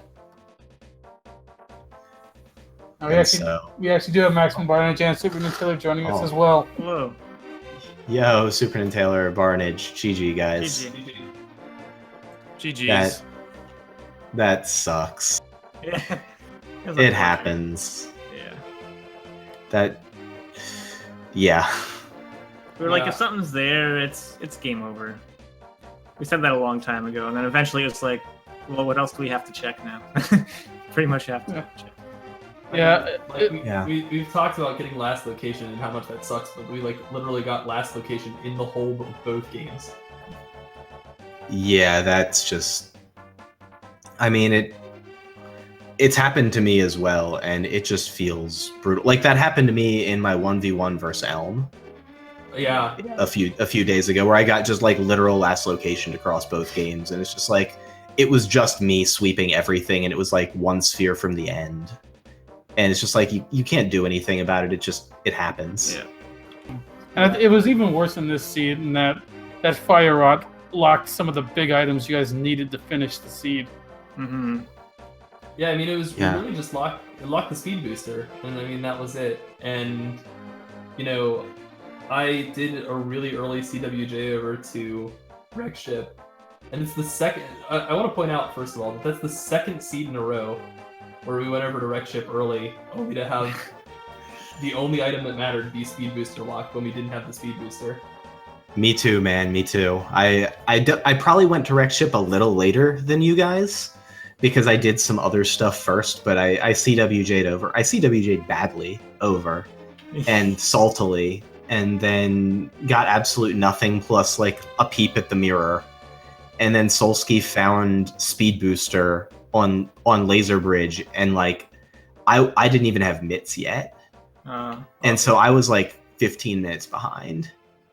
And so then it was just crisis mode of like, how the hell do we catch me up? Yeah. There was just such a linear path through that section. Sorry, go ahead. Yeah, and I found like all the safeties and all the convenience items, but I didn't find any progression. So Solski was really upset with me for like having easy mode for both games turned on. And I was upset because I had to use easy mode to catch up like 15 minutes. Well, yeah, I mean, that was kind of the case here too. I mean, SuperNinTaylor did a really nice 4-heart green mail blind.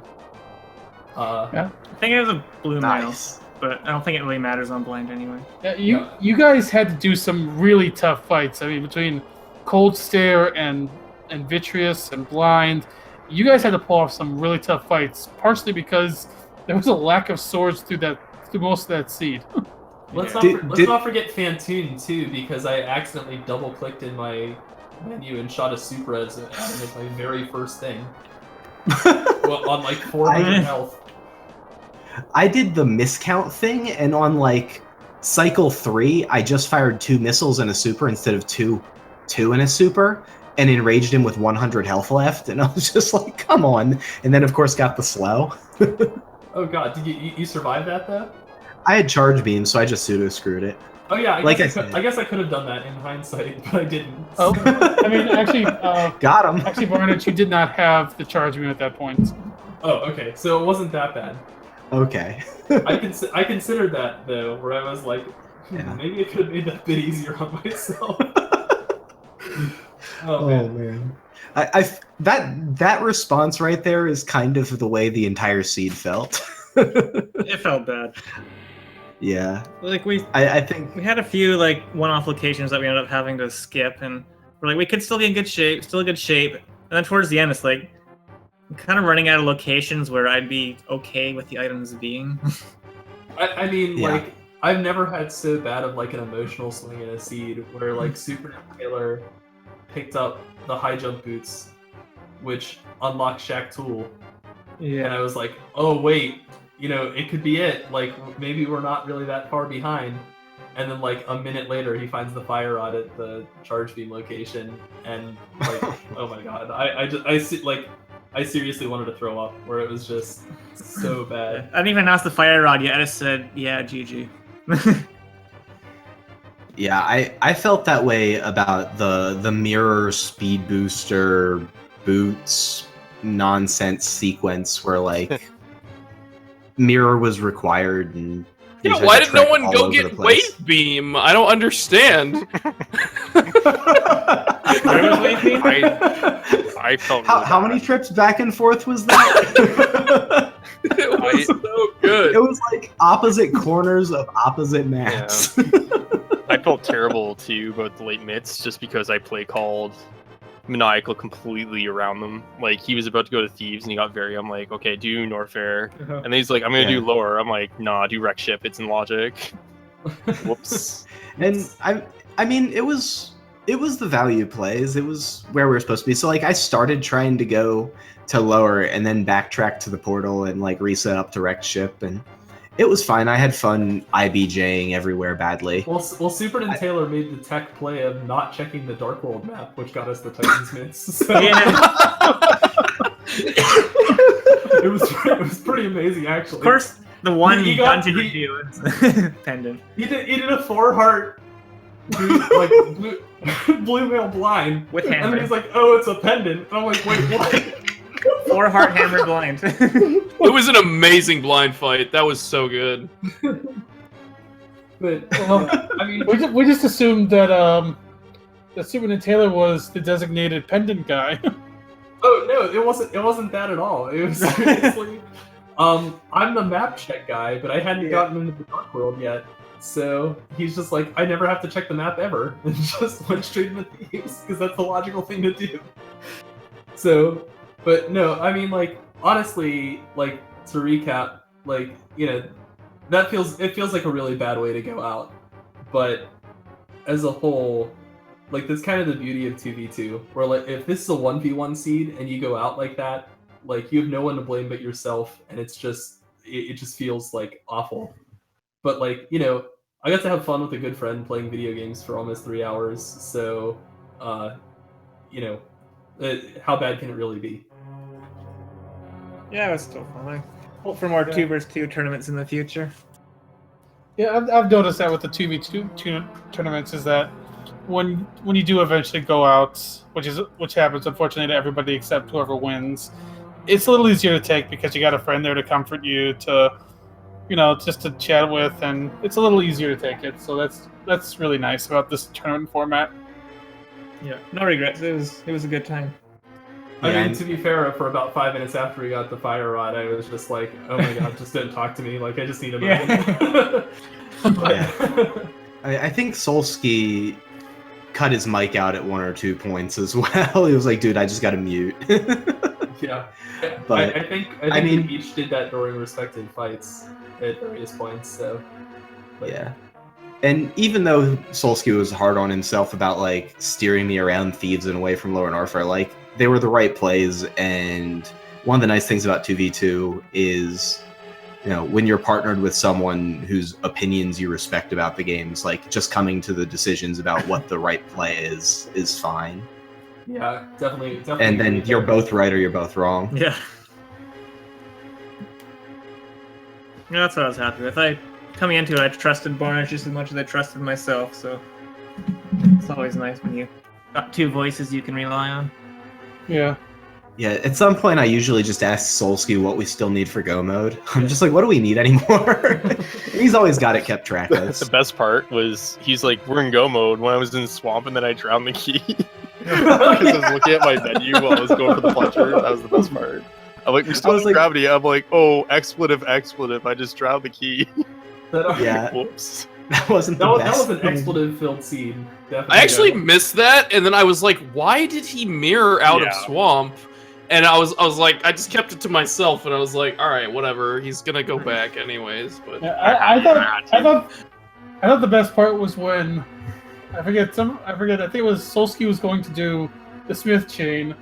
I think Maniacal found the gravity suit, and all of a sudden we just see Solski change course. Yeah, and then he was like, I'm doing it. There might be a sword. yeah. Did we only ever find the 2 swords? One was in one of the sand pits in Meridia, but we don't know where the other one is. Yeah, I figured one was gonna be in Meridia. That was our plays if we didn't find one in GT. Right. I was gonna go ahead and go to Meridia. Yeah. So is it 3 swords split down post then? drag. There was one on the right side of GT. Yeah. And then we don't know where the other one is. Okay. Yeah, we were on Master from the right sand pit. So. Yeah. So how about those Master Sword Silverless Ganon fights? Well, I had silvers because I went to Croc. And so I passed Solski. Like, I lapped him on Ganon. It was great. Because I was way behind. I shouldn't have died. I put myself in a bad position on the second phase, like in that corner. Like, that's a big no-no. And, like, I got potions, and I just had the freest Ganon fight of my life. Every pattern was pretty good. Yeah, my Master Sword Ganon was pretty bad. It was bad enough that I needed to actually start taking it somewhat safe. Even though I went in with a blue potion, so not so good. But knowing that I had silvers for phase 4 was a pretty big deal. Hey, it ended up that you guys got a really, nicely synced time here. So, props to you guys for coordinating that with a well-timed death, Solski. Yeah, he was probably 10 or 15 minutes ahead of me at one point in the seed, and managed to give it back. So yeah, full clear GT will do that. That's teamwork. So, don't want to keep you guys too much longer. Solski, Maniacal, you guys are going to move on. You're going to face the winner of Stoop's product and Snappy's Hawaiian host. Any preferences there? Keku please. Yeah, give us the Keku Zost rematch. We want that one back. Dude, I had Zost bop me back-to-back nights, 1v1 Oh and my 2v2. god, yeah. I want to run that back so bad. And then you ran it back and you 0-3'd the next day too. So, like, dude, we got to get that Yeah. Kakuzost. I mean, I'd be happy to play against Cross and Jet as well. I like both guys on both teams. I also, Like, it would be a sorry, go ahead. fun close match either way. But definitely, have it in the back of my mind that I want to get a chance at redemption in the Kakuzost matchup.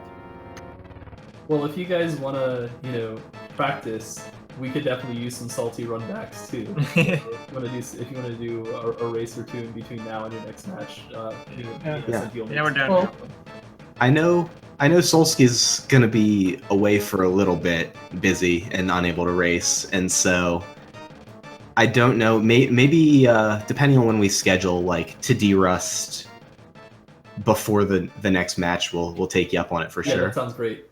yeah. I'm kind of happy that going out that it was to Solski and Maniacal. I consider them both friends, so it's kind of bittersweet. Sucks to lose, but it's nice to see them move on.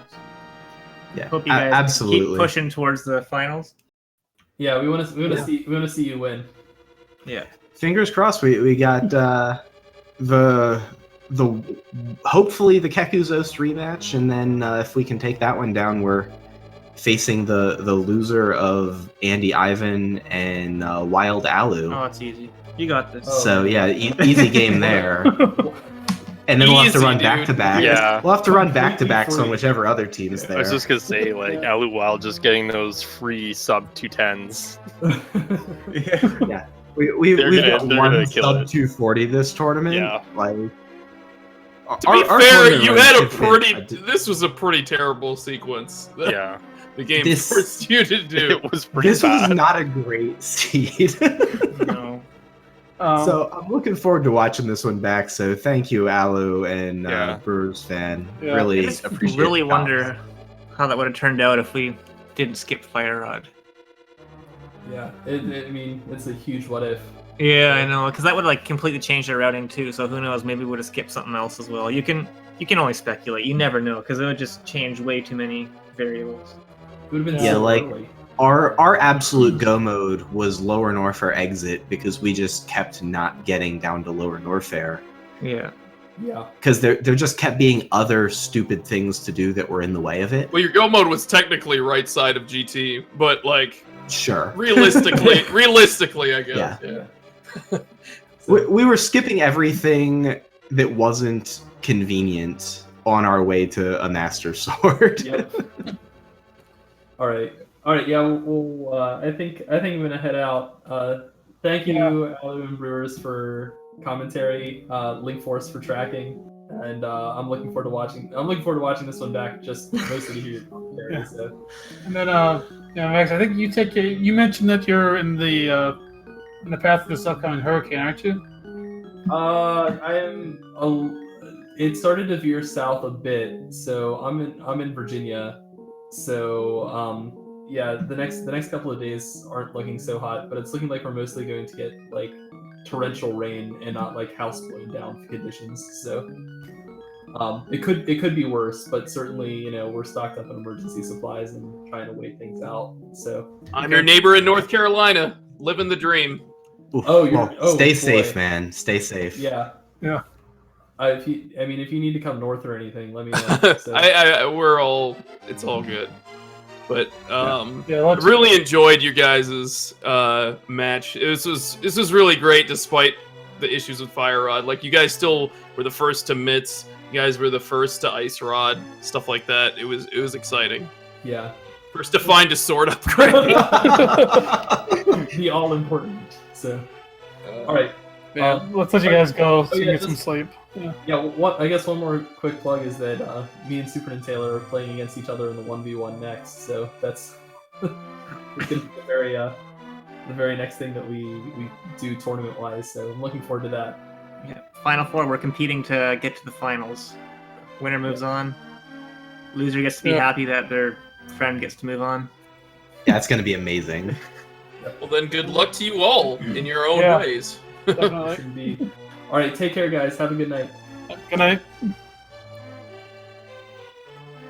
Yeah. All and right. Similarly, I just wanted to, say GG to the Big Key Hunters again. SuperNinTaylor and Maximum Barnage like Barnage highlighted, or folks I consider friends. Maximum Barnage actually a very close real life friend of mine, so it's always good to match up against him in tournaments. And so I had a lot of fun with this one, and big thanks to Link Force for the Herculean tracking effort once again. He's a wizard. He's got 7 different mice and like a crew of people, I think, that actually do the tracking. There's no other way it works. Yeah, shout out to our tracker Link Force as well for a good job tracking here. Yeah. So yeah, I think with that we can wrap up here for tonight. Give you a heads up on what's still coming up. We have one more match this week that's still to be scheduled. That's going to be the match I mentioned earlier between Stoop's product, which is Jet and Cross product, versus Snappy's Hawaiian host of Keku and Zosti. And then next week we have 2 more matches. We're gonna have Bootless facing the winner of that other losers bracket match. And then we got a big semifinals match between Team Wildcard and Team Farts. That's gonna be huge.